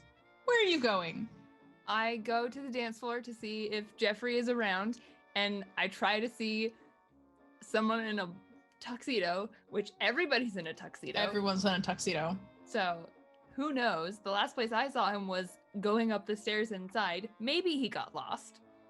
So I guess I will try to find a butler or an usher or someone who actually works at this estate. Do you think that they are Joffrey?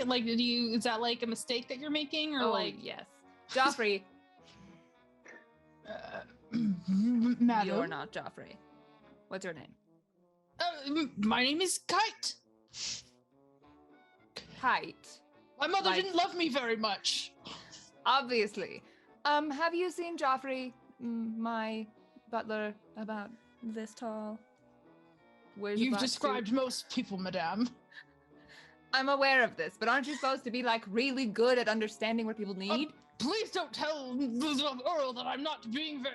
I will go find the Joffrey immediately. Thank you. He just starts circling the room, pausing at people who are about that height, saying, Joffrey? Joffrey? I don't really know how tall he is. I don't even know how tall he is.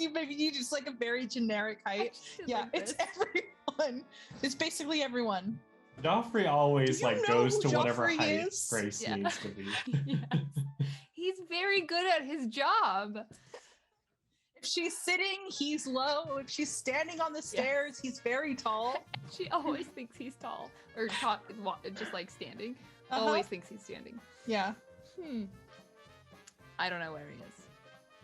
I need another About drink. 10 minutes pass before Kite makes his way back to you, looking quite ashamed.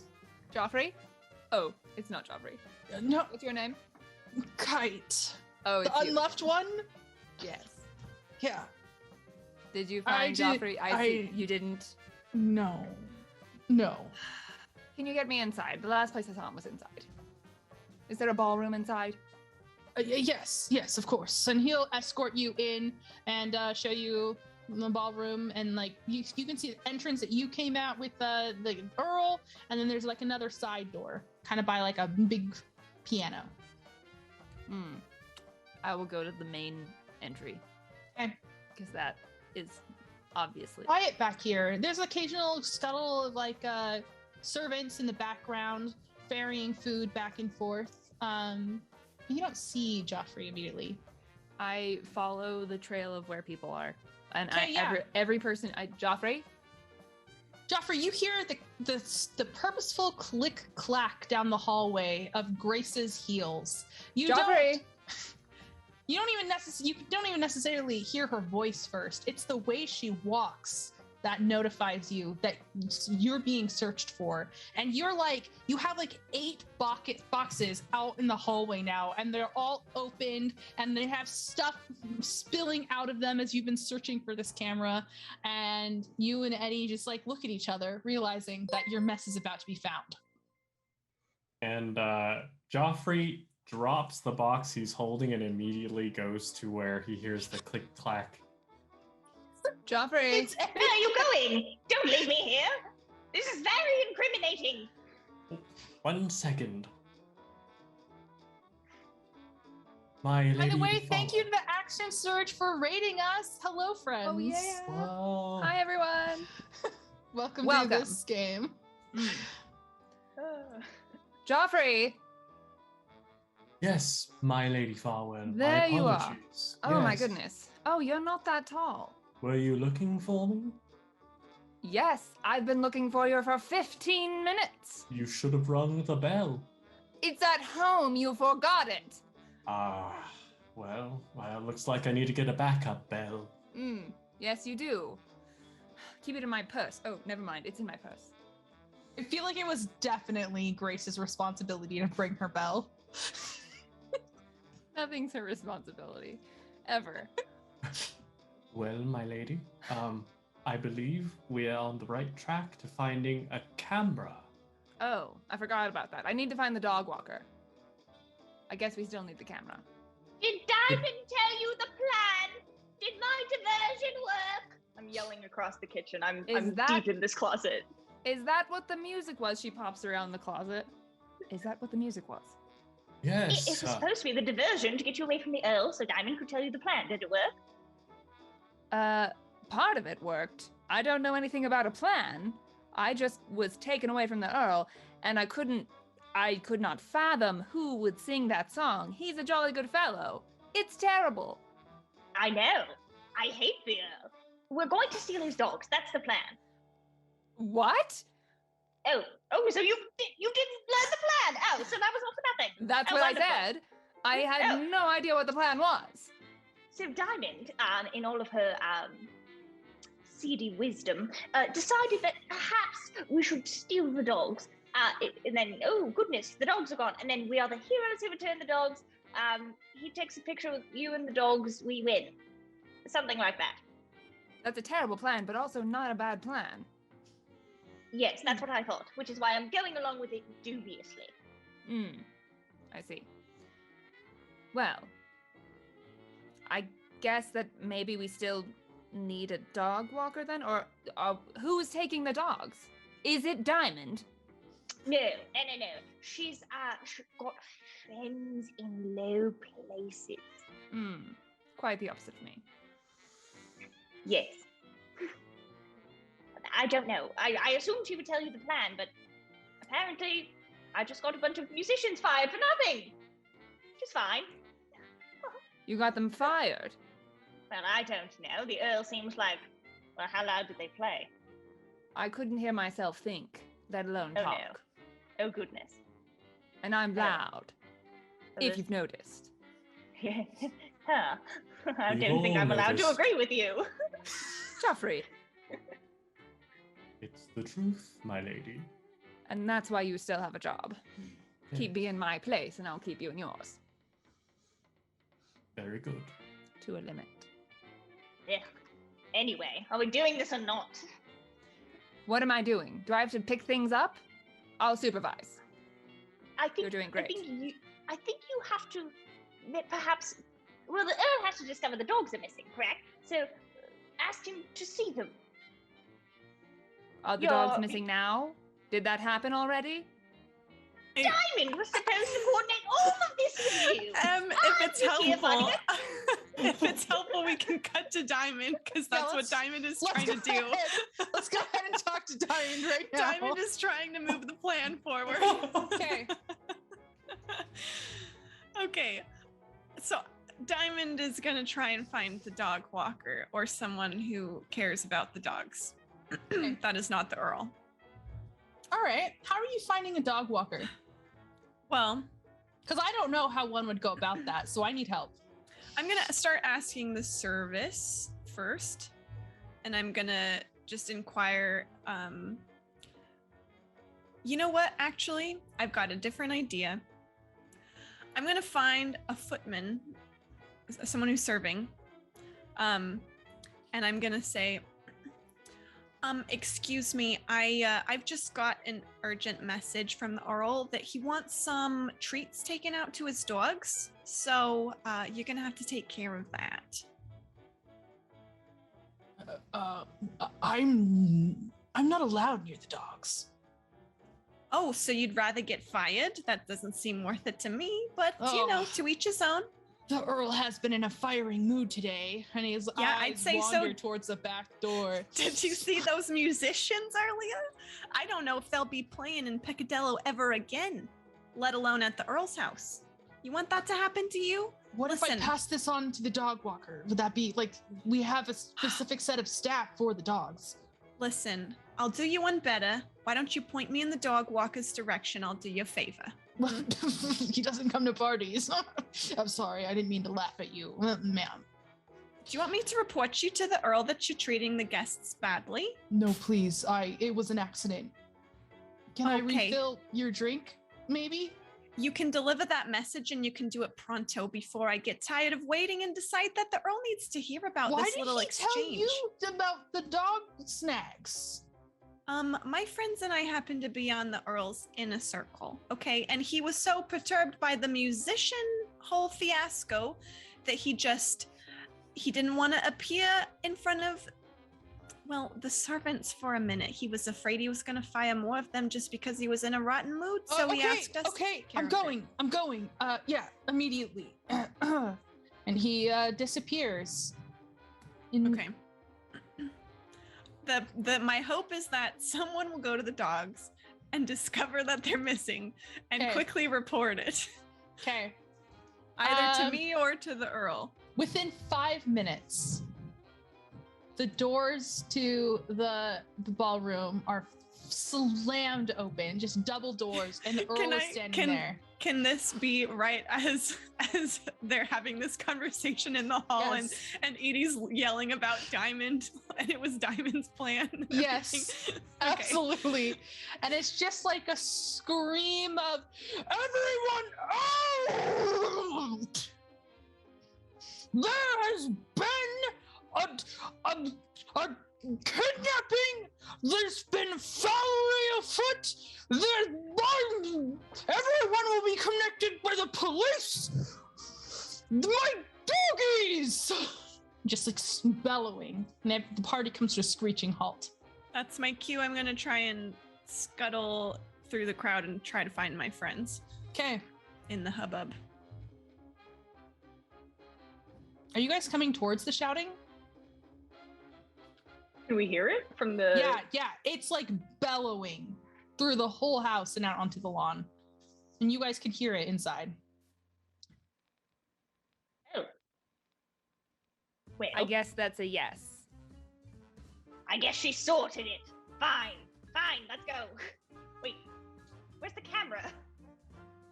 Have we found the camera yet? You haven't found the camera yet, but Edie pulls out one final box.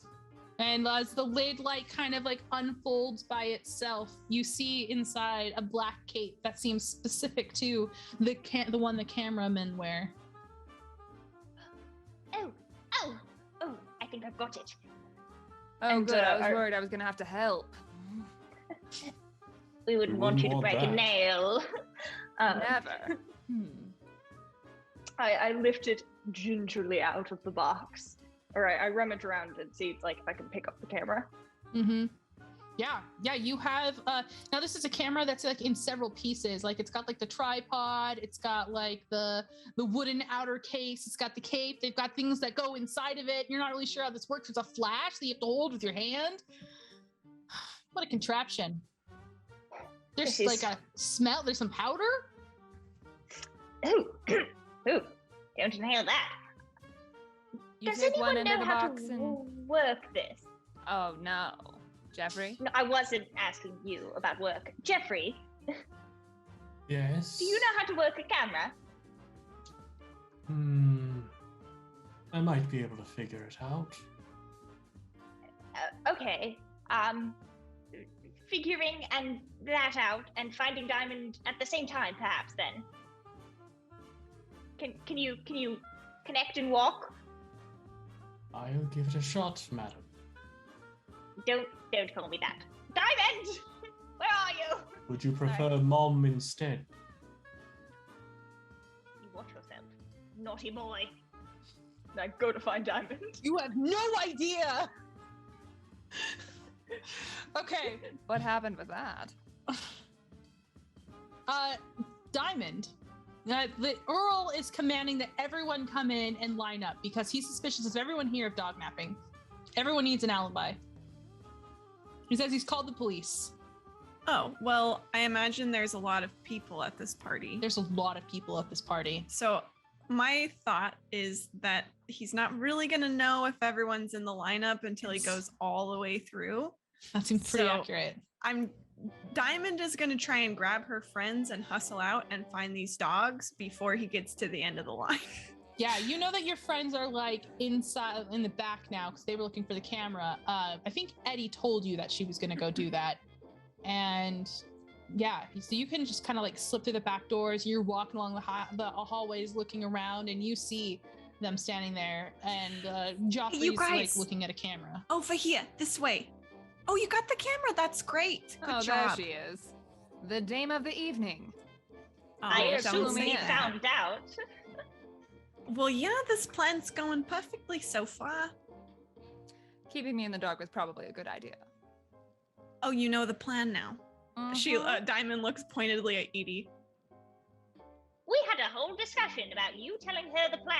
No, And then you we said that we shouldn't tell her the whole plan because we didn't want to get her mixed up in any, gray business. We wouldn't want to smudge your reputation, Lady Farwell.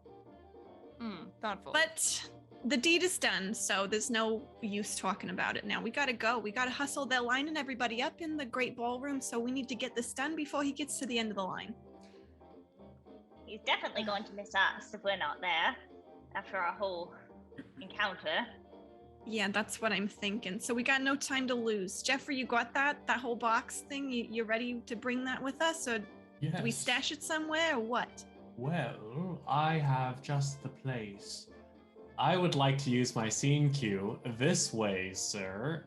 Your years of employment in everything from grand manors to hotels means that you can accurately intuit the layout of a building, including the rooms that many would rather keep a secret. So, That's so cool. Jeffrey would like to find a quiet room that's out of the way in which we could take a nice photograph. Absolutely. Yeah. There's a little private sitting room for intimate meetings, right? A big fireplace, a bear head above it, big puffy leather chairs, the whole shebang. Excellent. Can I get set up? You can get set up. You guys watching as just Jeffrey goes and like makes like the perfect setup in front of this fireplace with the chairs flanking it for a wonderful picture. I'm watching for sure. Yeah. I'm directing. You done both. yet, Jeffrey? This is taking a while. You should put that throw on the chair, like so. Good call, my lady. And Mom, perhaps you could help me a little bit with the lighting. I believe this is your thing. You have to call me Edie first. But all right, I'll take your flattery. You two related to something? What's this mom business? Not all British people are related. Anyway. And I help him adjust the cameras or the lighting artfully. Bringing a little candle over to a table. Turning a mirror to reflect some light. I love it. Do you think we should get out into the line now? No, we're not going to any line. We're going to get the dogs. Do we know where the dogs are? You think I'm some kind of idiot who's never done Sometimes, this yes. thing before? Well, I take offense to that, but not enough you to should. cut you out of this. So let's go. All Jeffrey, right, you fine. seem to know your way around this place in a weird way. You want to lead us outside? I would be delighted to, madam. Well, let's hoof it. Jeffrey, you're able to lead everyone successfully through the maze of hallways and out the back door, like kind of like a servant's entrance. So you're kind of avoiding the main halls where people might be rushing around. And you guys see the small house. It looks like it's not like a dog house. It looks like it's a house made for people. And it has like its own little like fenced yard. And in front of the gate, which is askew, wide open, there is a violin on the ground. Oh. Edie, was this no. part of the plan? What's going on? You perhaps didn't tell your associate to, like, remove any witnesses. Did you? Not specifically, no, but I gotta say there's kind of a natural way of doing things in this business. I must say, I did not expect getting fired to be the preferable option when it came to the musicians. Oh, goodness. Oh my gosh, that's shade. Listen, it's Oh, all under goodness. control. We can sort this out, okay? Just let's look around. His name's Christopher, okay? Let's not be too loud, but just see if you can find him around here. And Diamond will kind of start wandering and just sort of like whisper shouting, Daisy! you know? Daisy, I'm yelling like that. Is that a good whisper? Christopher! No, you know what? Lady Farwell, why don't you just be the lookout, okay? You just take a... perfect. Yeah, you just I stand do here, look do great all the nothing. time. Yes, okay. I'm looking out. We'll start looking.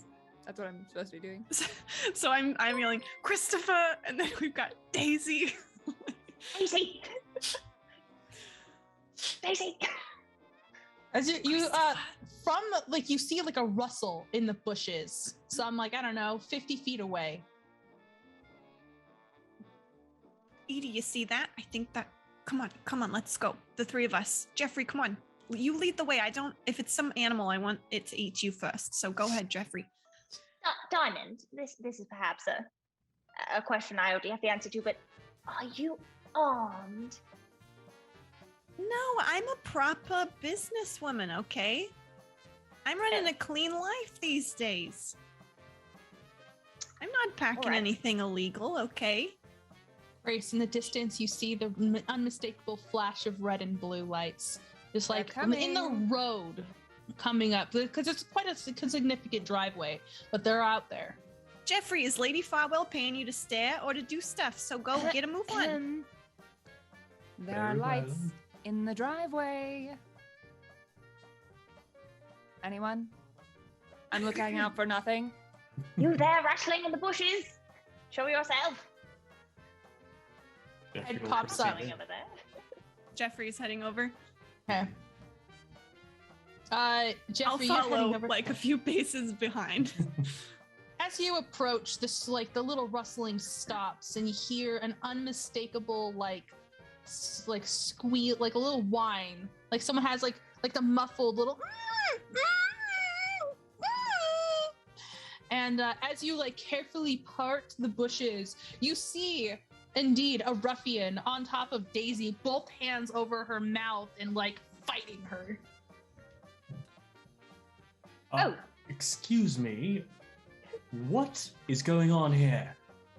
None of your business! And he like was pulling that knife out of his pocket again. Oh, is this Christopher? Yes. Christopher, stop it! What are you doing, you mug?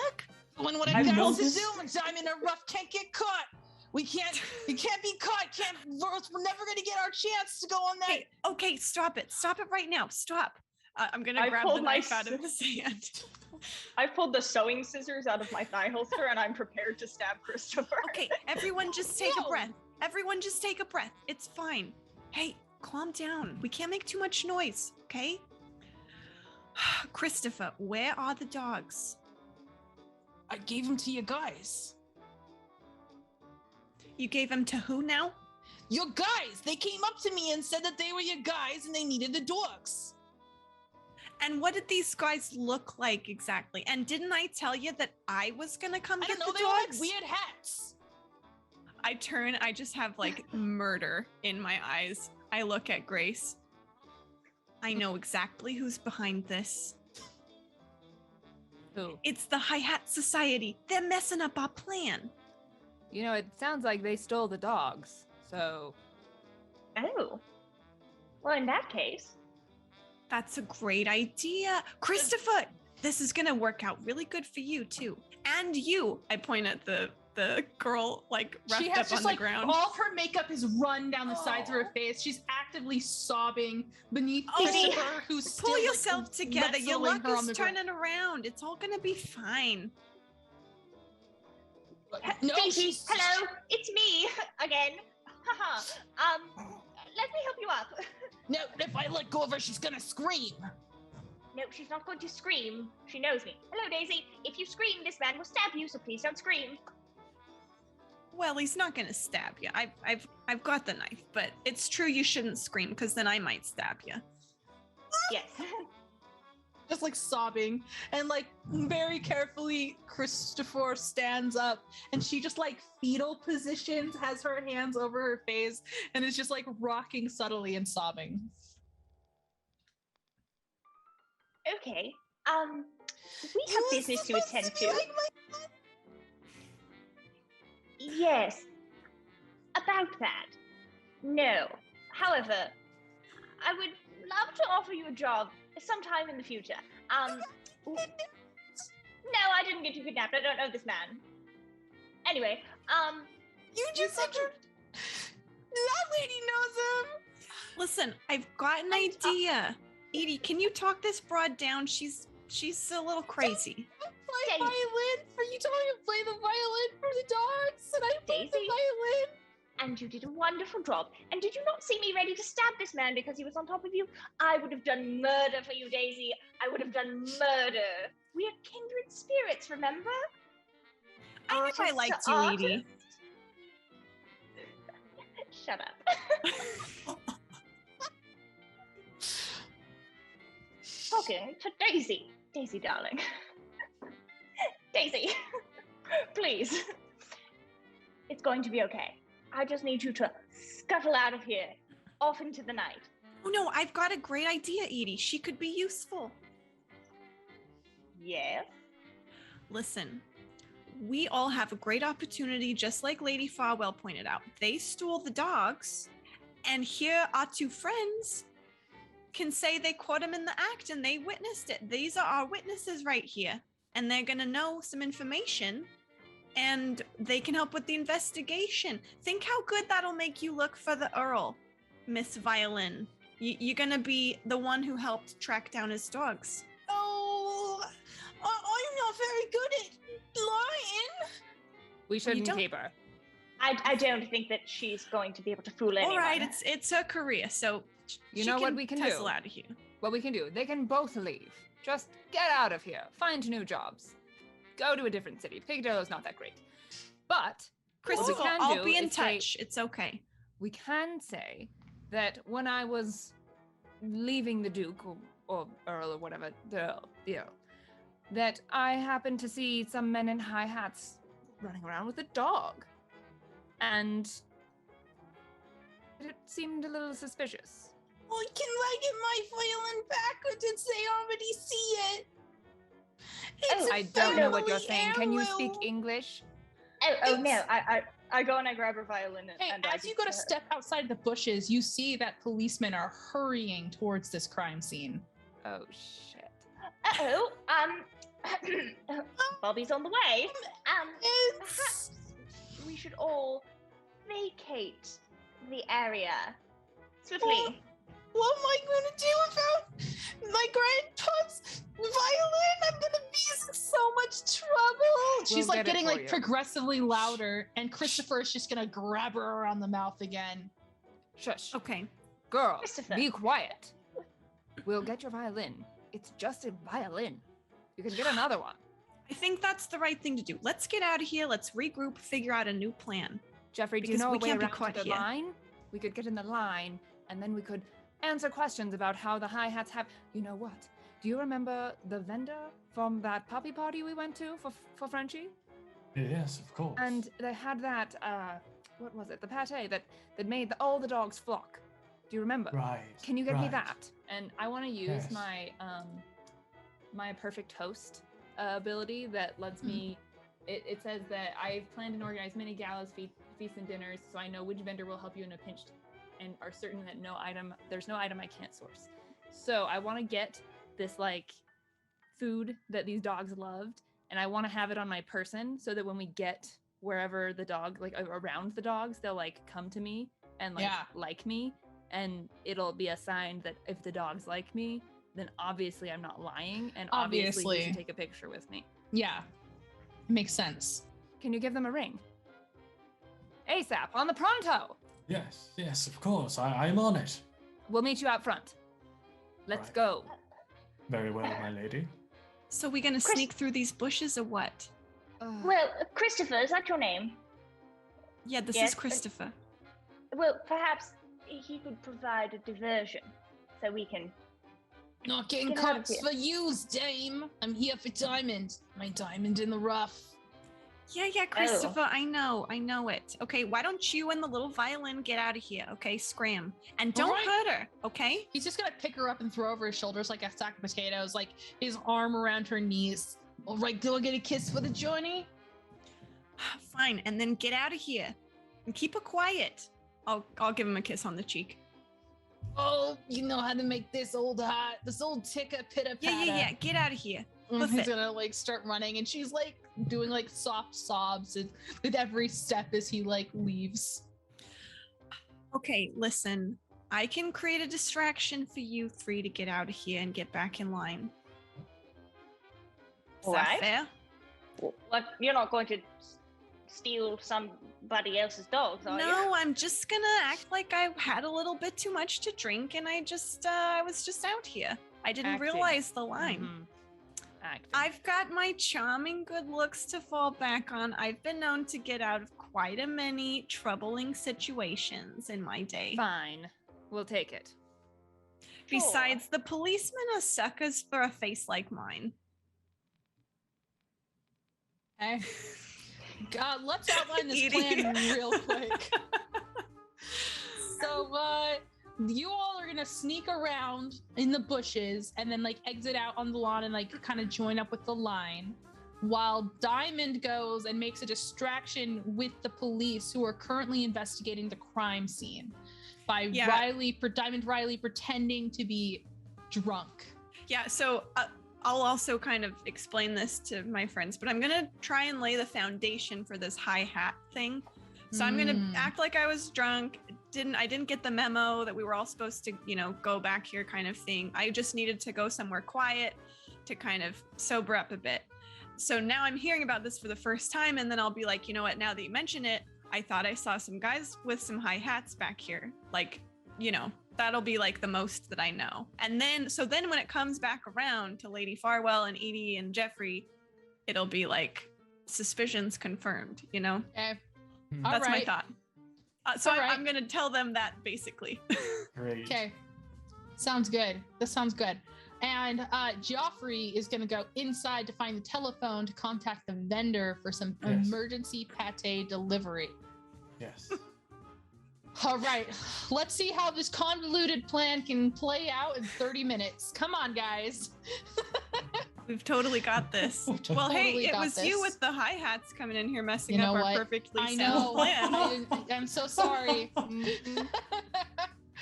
Okay, so everyone else is kind of sneaking along. Grace, you're not very great at sneaking. You've probably never had to do that before.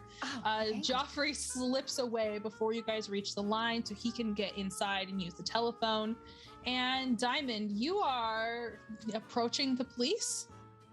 No, I'll kind of let them find me. Like, I need to play in this drunk thing. Yeah, like... Yeah. Are you like also did Grace bring a drink with her? Because I feel like she so I needed to take that. That's too. Fine. Okay. She looked affronted when you took it from her, but she left. So I have this empty glass. I did actually drink it. I have this empty glass in my hand, and I'm just I'm gonna be kind of singing softly to myself. I'm gonna be singing softly for Who's a Jolly Good Fellow to myself. Amazing. Okay. Yes. The police, what looks to be like the lead detective on this case, turns at the sound of singing and approaches. A bright flashlight shines in your eyes, even though it's still daytime. And easy there, jeez. What's the big idea? Excuse me. What is your name? I'm Diamond Riley, owner of the Calico Club. You might have heard of it. Why is he over here? You're supposed to be in line, ma'am. In line? What are you talking about? I'm at the party. I just needed a moment alone to I maybe had a little too much of the giggle juice, so. Oh, the giggle juice, giggle water. First off. I'm getting my words mixed up. I can tell. I needed a little break from it. Okay, let's get you over to the party. Now, okay. Let's walk you back. Now, did you see anything? How long have you been out here? Did I see anything? What do you mean I was out here by myself? Did you see anyone with any dogs? Any dogs? I mean, my dogs are barking. I've been at this party a long time. But I do remember some dogs barking now that you mention it. And I feel like I saw some mugs roaming around back here with some really high hats on. That's all I remember. I didn't think nothing of it at the time. There's all kinds of people wandering around. It's a party. Let's see. Okay. In that case, let's, do you have any descriptions besides the fact that they had hats? Well, I don't remember too clearly. I'm really sorry. I just was all, but maybe one of them might have had, and I'll describe, the dude from the very beginning, whose name I can't remember. But the guy who was all like, oh, let's have a competition and see who can take the picture. Sure. I bet you $1 million that Matt remembers that guy's name. Yes, I do. Do you want it? I lost my notes. Hold on. Hang on. I've got it. It's Henry Mollusk. Yeah. Oh, Mollusk. Okay. Yeah. I'll describe Henry Mollusk. Okay. In very rough, vague details. Yeah, it'd be suspicious if you were and he had a mustache like this, and then he was kind of exactly. Sure. Do I need to make a roll, or are they just accepting this? Yeah, I think we should definitely do a roll for this because you're really acting and playing this up. Yeah, I am in very suspicious circumstances. You are in quite suspicious circumstances. Let's see here. I guess this would probably be bravado and persuasion. That's what I would prefer it to be. Yeah, go ahead. Looks like you have 4 dice in that. This is going to be a moderate check. Okay. I got a 5, a 1, a 1, and a 4. But I'm going... Wait, I needed 2 successes, right? You need 2 successes. Dang it, I'm going to use my last scene cue. Okay. I'm cashing it in. Okay. I am devilishly charming. So, from smoldering looks to pickup lines, you know how to turn the charm on. Be warned, you might end up with too many love-stricken admirers vying for your affection. Oh So, no. when I'm kind of telling them this whole story, and I can tell that the sort of the man in charge here isn't really. I don't really have him hooked yet, and so. Oh, this is a lady. Oh, it's a lady. Okay, that's Yeah. cool too. And I'm gonna say,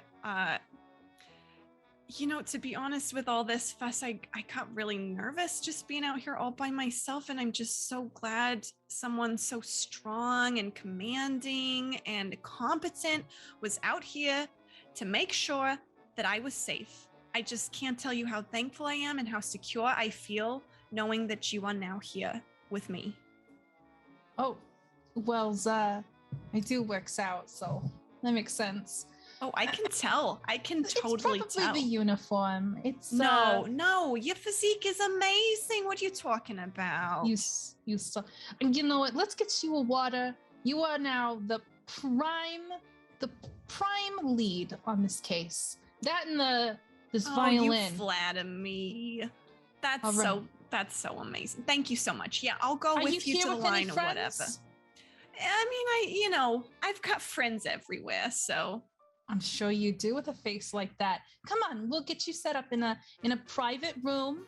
We'll get you some water. Maybe you'll remember some more details once you calm down. Okay. And maybe some other people in the lineup saw some stuff. Someone who was maybe a little more clear-headed at the moment, So you should definitely ask them. Well, we're doing our business, ma'am. You don't have to worry about that. Oh, I'm not worried about you at all.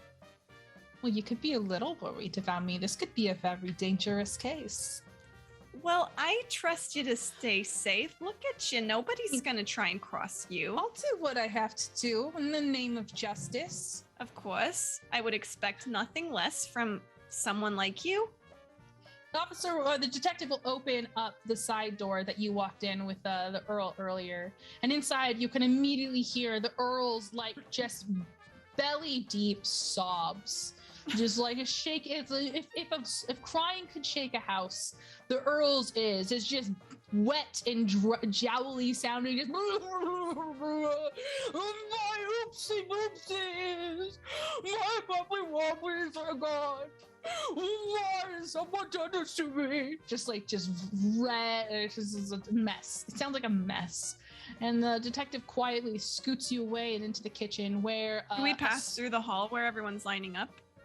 So they're all lining up in the ballroom. So you just totally bypass them. Okay. And you're actually going into the kitchen where a very tall, sweaty woman is standing there, but protesting that they're ruining this party.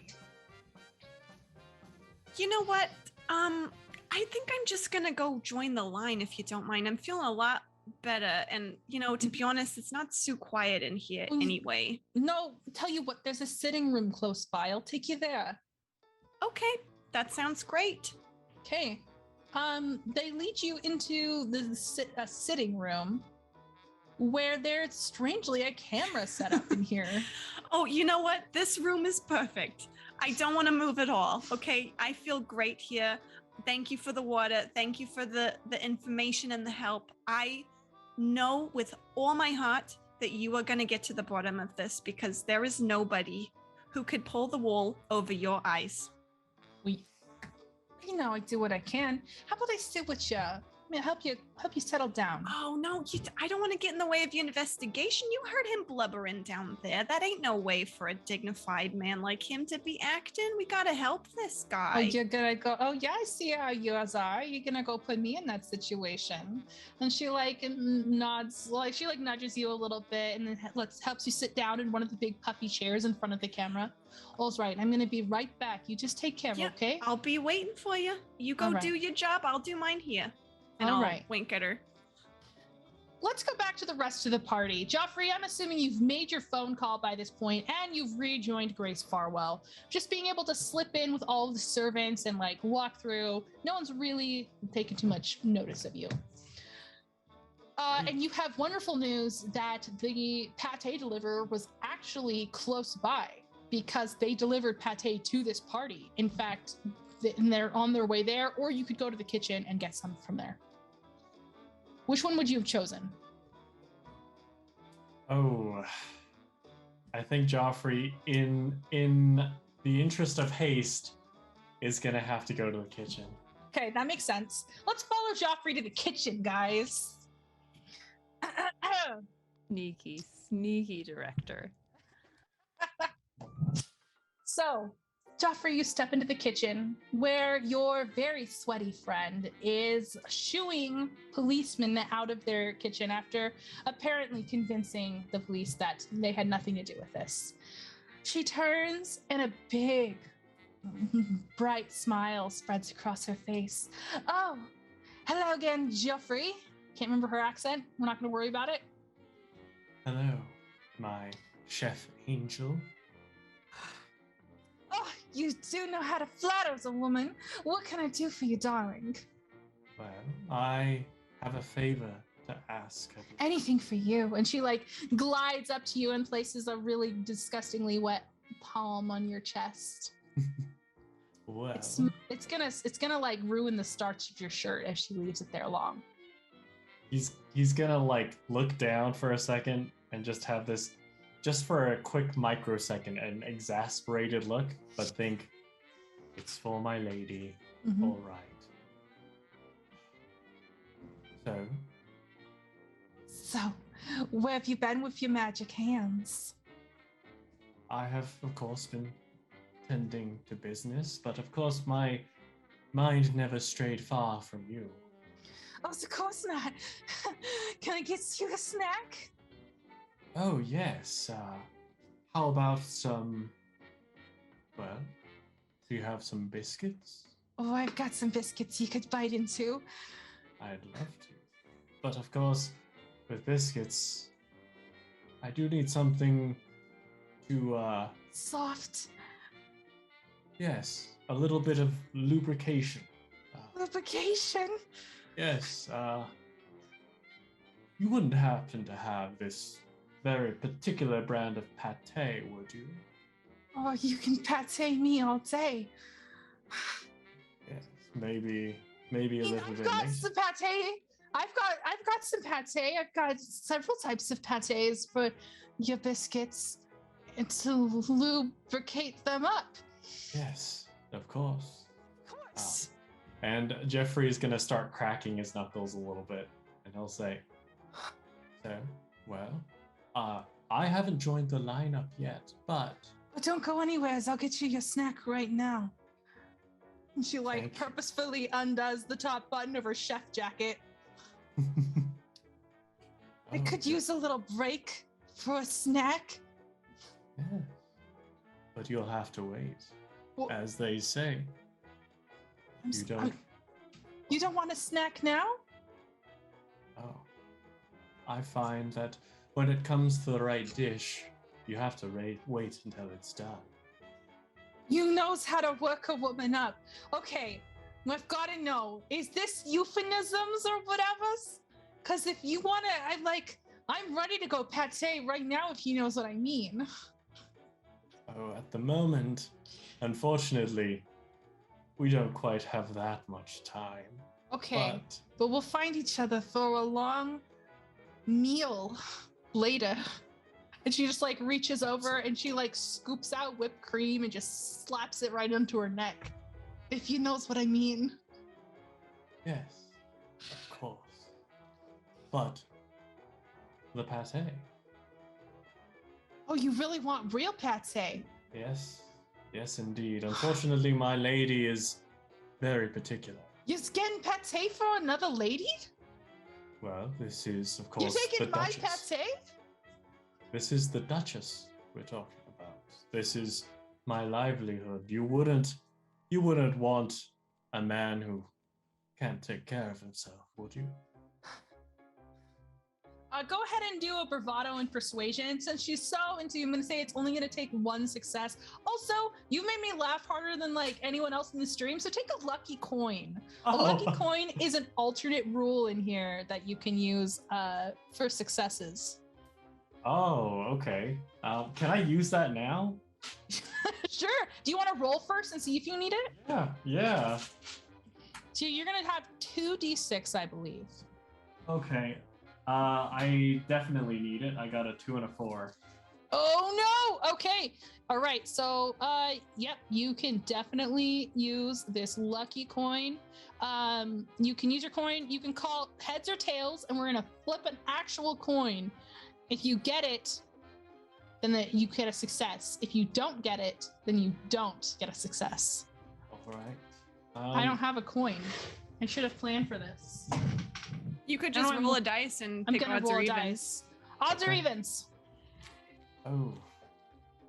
Let's go with odds. Okay, I'm rolling.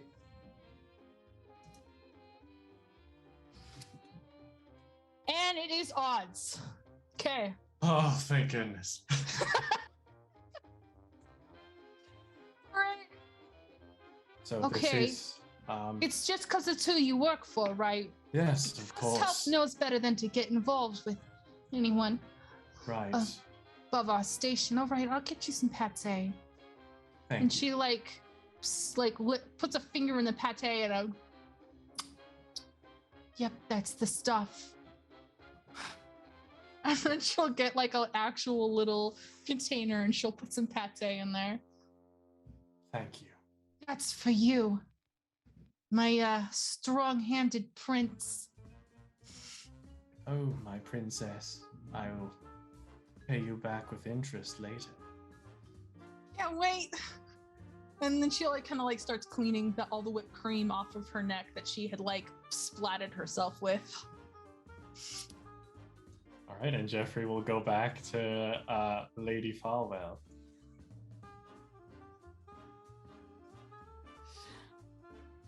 Did you get it? Yes, my lady. Lady here you Farwell. are. You notice that there is an unstarched, unmistakable, wrinkly spot on his shirt. What did you do down there? I'd prefer not to talk about it, my lady. It seems inappropriate for a time like this. Here's the pate. She doesn't laugh. I have to not laugh. Oh my god. Thank you, Joffrey. You're welcome, my lady. And this may sound odd, but will you put a little bit here? Unnoticeable. What is with women and food on their necks today? And she'll put a little bit on her wrists, like perfume. Jeffrey's flashback thinking I said it was just for my job, but now I'm wondering if that was true. Is this a thing? Is this a new trend? And then so once it's perfumed on her and she smells like that, she's gonna tuck the rest of it into her bag Perfect. and just stand there as if nothing was happening. Jeffrey, get me a chair. Of course, my lady. All right. Yeah, you get a chair, and soon after, a police detective comes and talks to you. It's the same detective that was talking to Diamond. She's all business-like.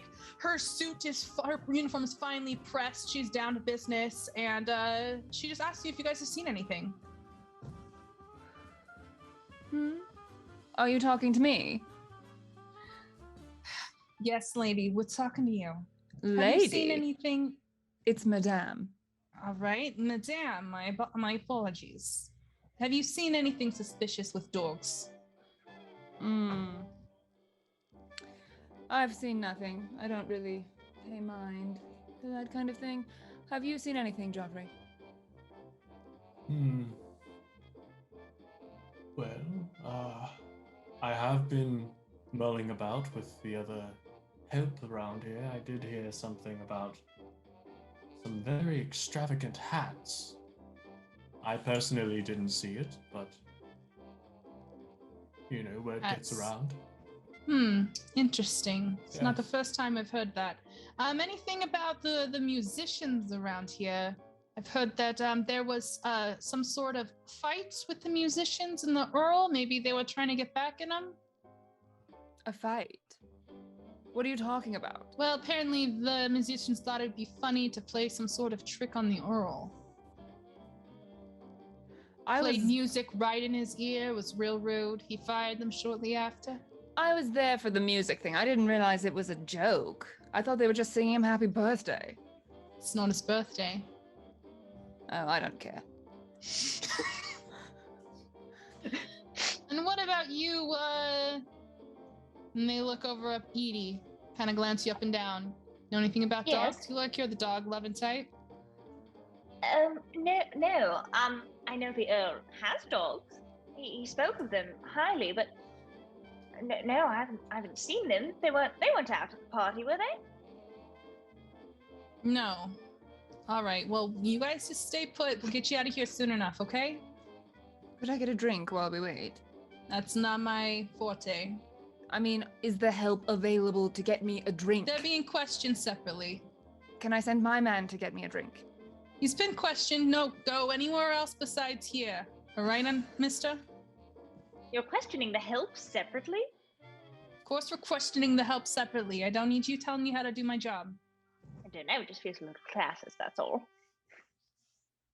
It's not, it's just, you know what? Never mind. There's just people who knew the dogs and there's people who didn't know the dogs. Oh, did you know the dogs? Obviously. I didn't know the police dogs. officer. I don't know any dogs. Oh, me neither. I know. That's why you're in this line. Have a lovely day. I'm trying. She moves along and she goes ahead, and a few minutes later, you hear the unmistakable sound of barking. The Duke comes rushing into the ballroom, passes you all, and out into the front yard, just calling for his whoopsies! Oh, whoopsies! Where are you? And you guys are able to witness the magnificent scene of two cream-colored corgis charging out from the woods, just short legs bounding towards this man as he falls onto his knees and scoops these oopsies and whoopsies up in his arms, and he's baby talking to them, and he's giving them kisses, and they're kissing him. He's like, oh, they're here! Will you save my little princess, my empress, and my king? Oh, I was so concerned. And out from behind them steps the High Hat Society. Oh, I see, Well, those this men could are be- wearing hats. Would you look at that? Great observation. They're carrying they're dragging behind them Christopher, who looks a little worse for wear. And they're like, we found your dogs. I can't remember this guy's voice. All right, we found this guy. He had your dogs, Earl. We thought we'd bring them back to you. He's like, oh, thank you so much. But I couldn't live without my little puppies. And the detective that you guys have been talking to is eyeing this whole thing suspiciously and comes walking up. I'm gonna need to talk to you all privately. They protest, but to your guys' satisfaction, you see that they are being arrested, along with Christopher. Well, you can't win them all. You don't think he'll squeal, do you? I say to Diamond. Oh, Diamond's up in the camera room. Never mind. You don't think he's going to squeal, do you? I say to Jeffrey. Well, he looks like a man who's in love, and when it comes to that sort of power, I don't think he will. That was very beautiful. Oh, you've taken me by surprise. I wasn't aware you were capable of such sentiment. Where's Diamond? I'm not sure. That's a great question. We must find her for the photograph, yes? They're being arrested, so we can go now? The Earl is actually approaching the party, who are like oohing and awing over the cute reunion scene, and he's carrying his 2 dogs, just like they're too big to be carried, but he's doing it anyways. I'm quite sorry for the fuss, my dear guests. As you can see, these are my precious widow doggies, and I couldn't stand the idea of them being taken from me. It seems the people responsible are being taken care of. Oh, I'm so glad. I was so worried. And I'll step closer and just like, as like a natural thing. Just like start licking you and loving on you, and he looks from the dogs to you. You're so cute. Madame Farwell, may I speak with you, your manservant, and Eddie immediately? Of course you can. Where, would you like to go inside the sitting room? Please, possibly? into the back by the kitchen. Oh, back by the kitchen, right. Oh. The detective is following him closely as you all leave the party. That people are starting to get ready to go. The vibe is totally killed. So people are ready to get out of here and go home. And the detective says, all right, into the back room with y'all, please. And leads you to the sitting room where the camera is set up. And Diamond is sitting there. Oh, hi there, everyone. Welcome to my private party. Fancy seeing you here. It's the after party. That's what I'm saying, at least. It looks like the inner party. Anyway. Well, you're in my chair. What are you all doing here? Well, did you find the dogs? You found the dogs. Found the dogs. Oh, that's wonderful. I'm so happy. The Earl steps forward. The detective informs me that it is your testimony that kept me from getting fooled by this high hat society. I would have thought that they had saved my poor baby doggies, my oopsie boopsies, my little snookums. And he's like kissing his dogs like full on the mouth. They're like licking the inside of his lips the whole time as he's like just talking to them. It's disgusting to watch. I wonder if it tastes like yeah. Well, I just might have seen a couple of things. I'm so glad that my information was useful to you. We're going to find out how the man they beat up is involved. Likely he's a scoundrel in on it all, but we'll find out. Yeah, they're arresting the hi-hat folks, and there was another guy. Oh, another guy, you say? That's very interesting. I don't remember another guy without a hat, if that's what you're saying. That's what I'm saying, yes. Oh, yeah. Take that into consideration. Yeah, I'm sure. Sure, it'll all get sorted. I mean, look at this investigator. Do you have any doubt that she'll get to the bottom of things? I don't think so. She kind of preens under your praise, and one of the dogs is like trying to wiggle out of his arms and into Grace's arms. It's like desperately trying to climb into your arms. May I? It seems so your strange. little oopsie-whoopsie wants to give me a hugsy-wugsy. Oh, you know how to speak doggy! Of and he course passes I over do, the dog to Woozy. you. Oh, you know what, you're so detective? sweet. This seems like a great, little picture for your portfolio, for your cases. You solved the case of the missing dogs, and look, everyone's so happy now. Maybe we should get a picture. He seems to hesitate for a moment, looking at his dogs, but then the detective chimes in. Oh, it would be good to get a photo of the people that helped uncover this thing, and the little dogs, of course. Yeah, then you could show it to people if they ever, heaven forbid, but if they ever get lost again, now you have photos. You could show them around. Well, I suppose. Everyone in front of the fireplace, then. All right. Diamond sits in an armchair in front of the fireplace in like a very loungy position. Oh, I love that. Grace, how do you pose? Are you holding on to a doggy? There's one more chair. And then this dog is just licking your neck to like an excessive amount. It's not even just where you had the pate. Now it's like coming up into your face a little. It's very uncomfortable. It's, it's worth it. There's a price to pay for the pate, and we're gonna do it. Yeah, there is. The unknown cost to your lady. Ooh. Okay, yeah, you take a seat. Edie, how are you posing? I don't know that I want to be in the photograph. Young lady. Sure. Whatever you say. I'm standing slightly. Is Jeffrey in the photograph as well? Jeffrey, are you getting in the picture? No, Jeffrey will be taking it, but, madam, Edie, please, you've earned it. All right. And I just want to make sure that I'm not super recognizable in this photograph. Sure. So how do you make yourself not recognizable? I'm gonna. Are you gonna move at the last second? Yeah, I'm in front of the fireplace. I've got my elbow, and I'm like doing it over the shoulder. But yes, as he flashes the camera, I'm just gonna go, ooh. The next day, you have a newspaper slapped on your doorsteps.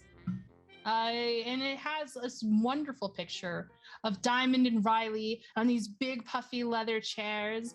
I said Diamond and Riley, but I meant Diamond and Grace. Grace has a dog just all up on her neck, but it has paused to glance back at the photo as if it's had many photos taken before.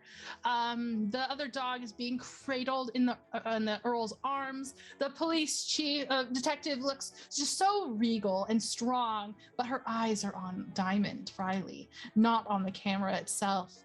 And Edie's just a frickin' blur. She just moved a little too much. It took too long. It was just like not even recognizable. Joffrey. What's the headline of that story? Toe tappers tap their way into solving dog nappings. Ooh. Yes.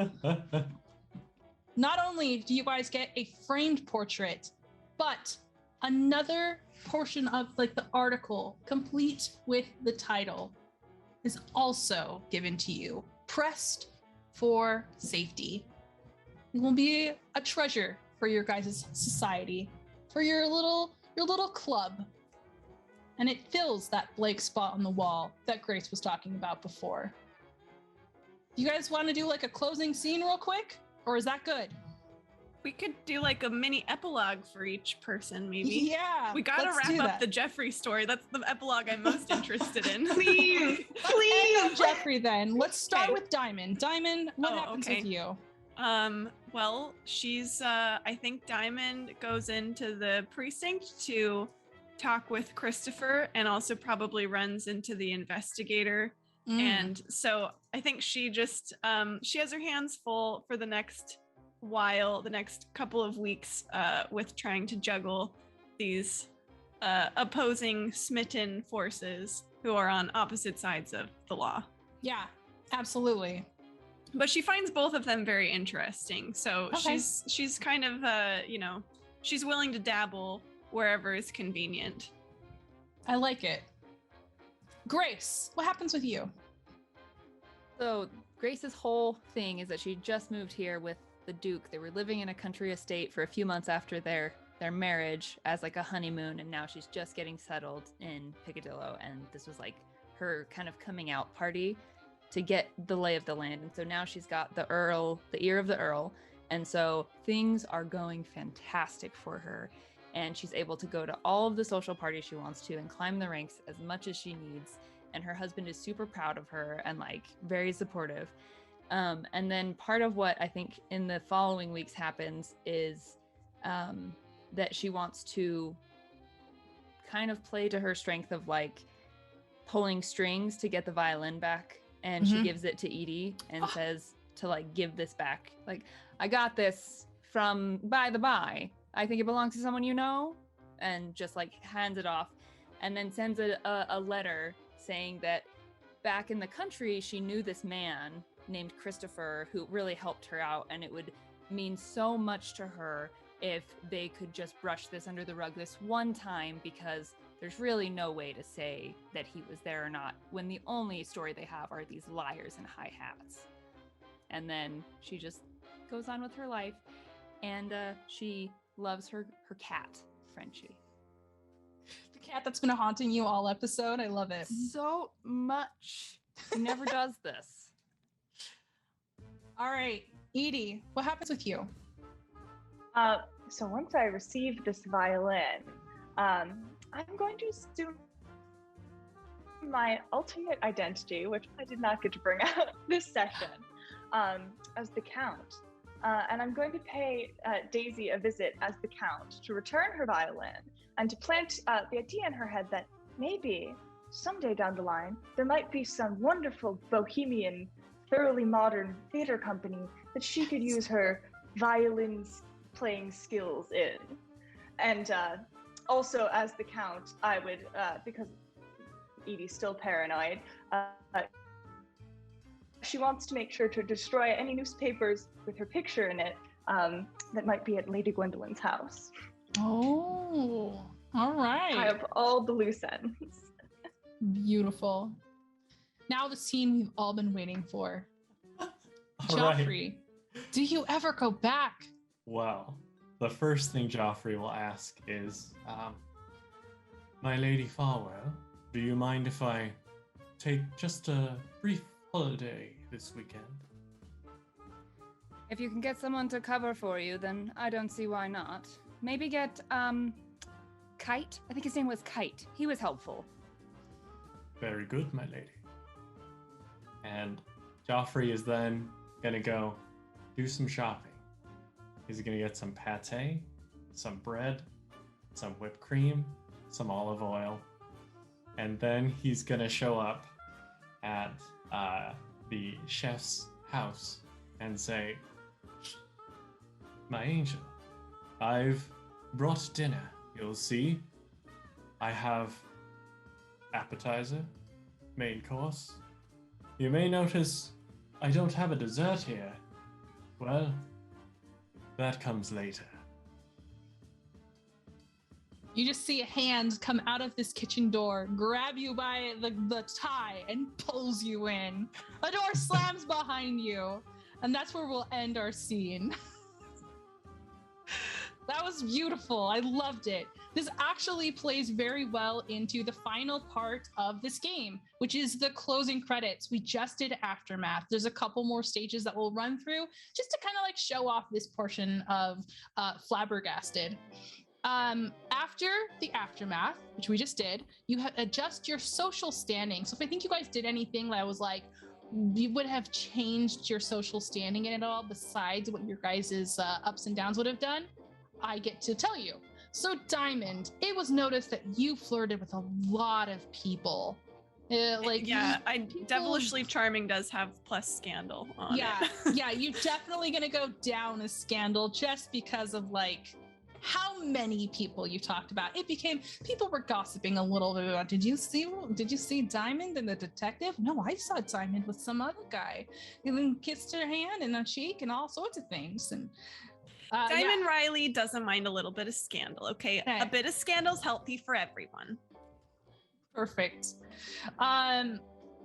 Edie, you also gained one scandal because someone saw you talking, like the people who got fired, they kind of remembered your description. And so that got traced back to you just a little bit. So you also get a scandal. Joffrey, you were helpful to people that you didn't even need to be helpful to. So you got a dignity, I believe it's what it's called. But then you left a mess in the hallway. So it went back down. So you ended up with a 0. Fair. I thought I would have lost more dignity. Yeah. And Grace, Madam Farwell, you made just a wonderful presence. The Duke was very impressed with the fact that the dogs loved you so much. And he goes around and telling people of like, there's a newcomer in town. And this newcomer is someone you should know. So you're going to go up a dignity. Lovely. Thank you. You're welcome. Okay, after that, you get renown. Renown is related to your club specifically. Your club can gain renown or can go down renown. And since you guys were in the newspaper for a very important person, I'm going to say you guys went up 2 renown for your club. If we had a club sheet, we would mark it there, but we don't because this is just a one-shot.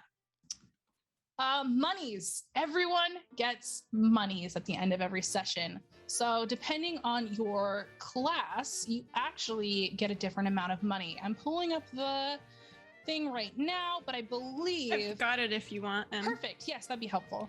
It's 100 monies is allowance for the aristocracy, 80 monies is salary for the well-to-dos, which is me, 60 monies for the patronage for the bohemians, and 40 monies are the help's wages. Perfect. Now, you guys could make club adjustments, but since this is a one-shot, we'll bypass that part. You would improve your protagonist. You would get to choose, you get a new scene queue, you can upgrade an existing scene queue, or level up a character trait. So you would get to check one more box, which is equivalent to getting one more dice in your dice pool that you roll for that. But yeah, that is essentially the game Flabbergasted. You guys were amazing to play with. Thank you so much. Can we do for running it? Yeah, let's This was so fun. I'm so glad. I was a little nervous about this one. Let's go through one more time and let people introduce themselves. Matt, let's start with you. Hey, I'm Matt. You'll find me on Mondays as Stew Drinker, Tuesdays as Pilb, and every now and then Wednesdays here. Yeah. Felicia, let's go with you. If you missed the beginning intro, I'm Felicia, and I just do guest spots on Level 1 Geek. And last season I was in Treasure Hunters, which was super fun, and it's great. You should watch the season. But I'm also in a podcast called The Side Quest Inn, and you can find us at The Side Quest Inn, Twitter, all of that stuff, and check us out. We got links in the chat. Definitely click on that. Tori, you're here. Yes, I've been Tori. I live here. That's all. We don't even have an exclamation point command for you. See you around. I'm here at Level 1 Geek doing all the Level 1 Geek stuff. And our new guest who's never been on our show before, Em, you just slid in here and completely rounded out the group perfectly. It was such a pleasure having you. Where can people find more of you? Well, thank you for having me. First of all, this was some of the most fun I've had role-playing ever. You guys are fantastic. This was a really, really, really good time. So thank you. I'd love to come back. I'm saying this publicly so that you all have to bring me back at some point. Yes. I want to play with you all again at some point. Hi, I'm Emily. I'm on the tabletop podcast 20-Sided Stories, which I also executive produce. I am a cast member on Second Star the Right, a D&D show.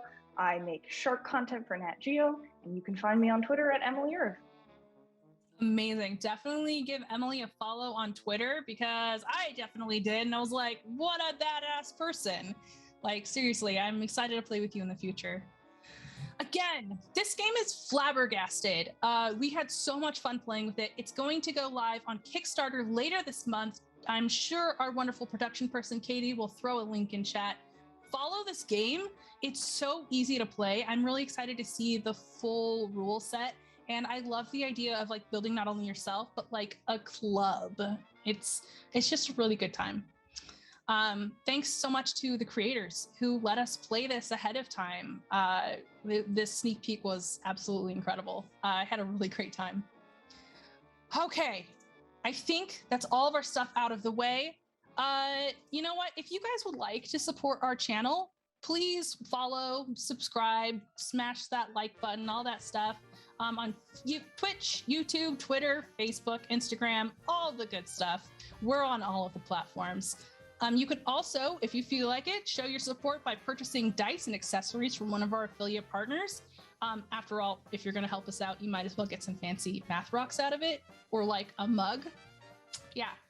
You can find all of those links as well as our Patreon in the discount section below, or if you're watching this back on YouTube, in the description. If you're doing one of all these things, thank you so much. Your support means the world to us, and it allows us to do what we love to do, which is play TTRPGs with strangers on the internet. All right, now go take a long rest. Definitely kiss your dogs and call them oopsie whoopsie pudding pals. drink plenty of water, and we'll catch you next time. Bye.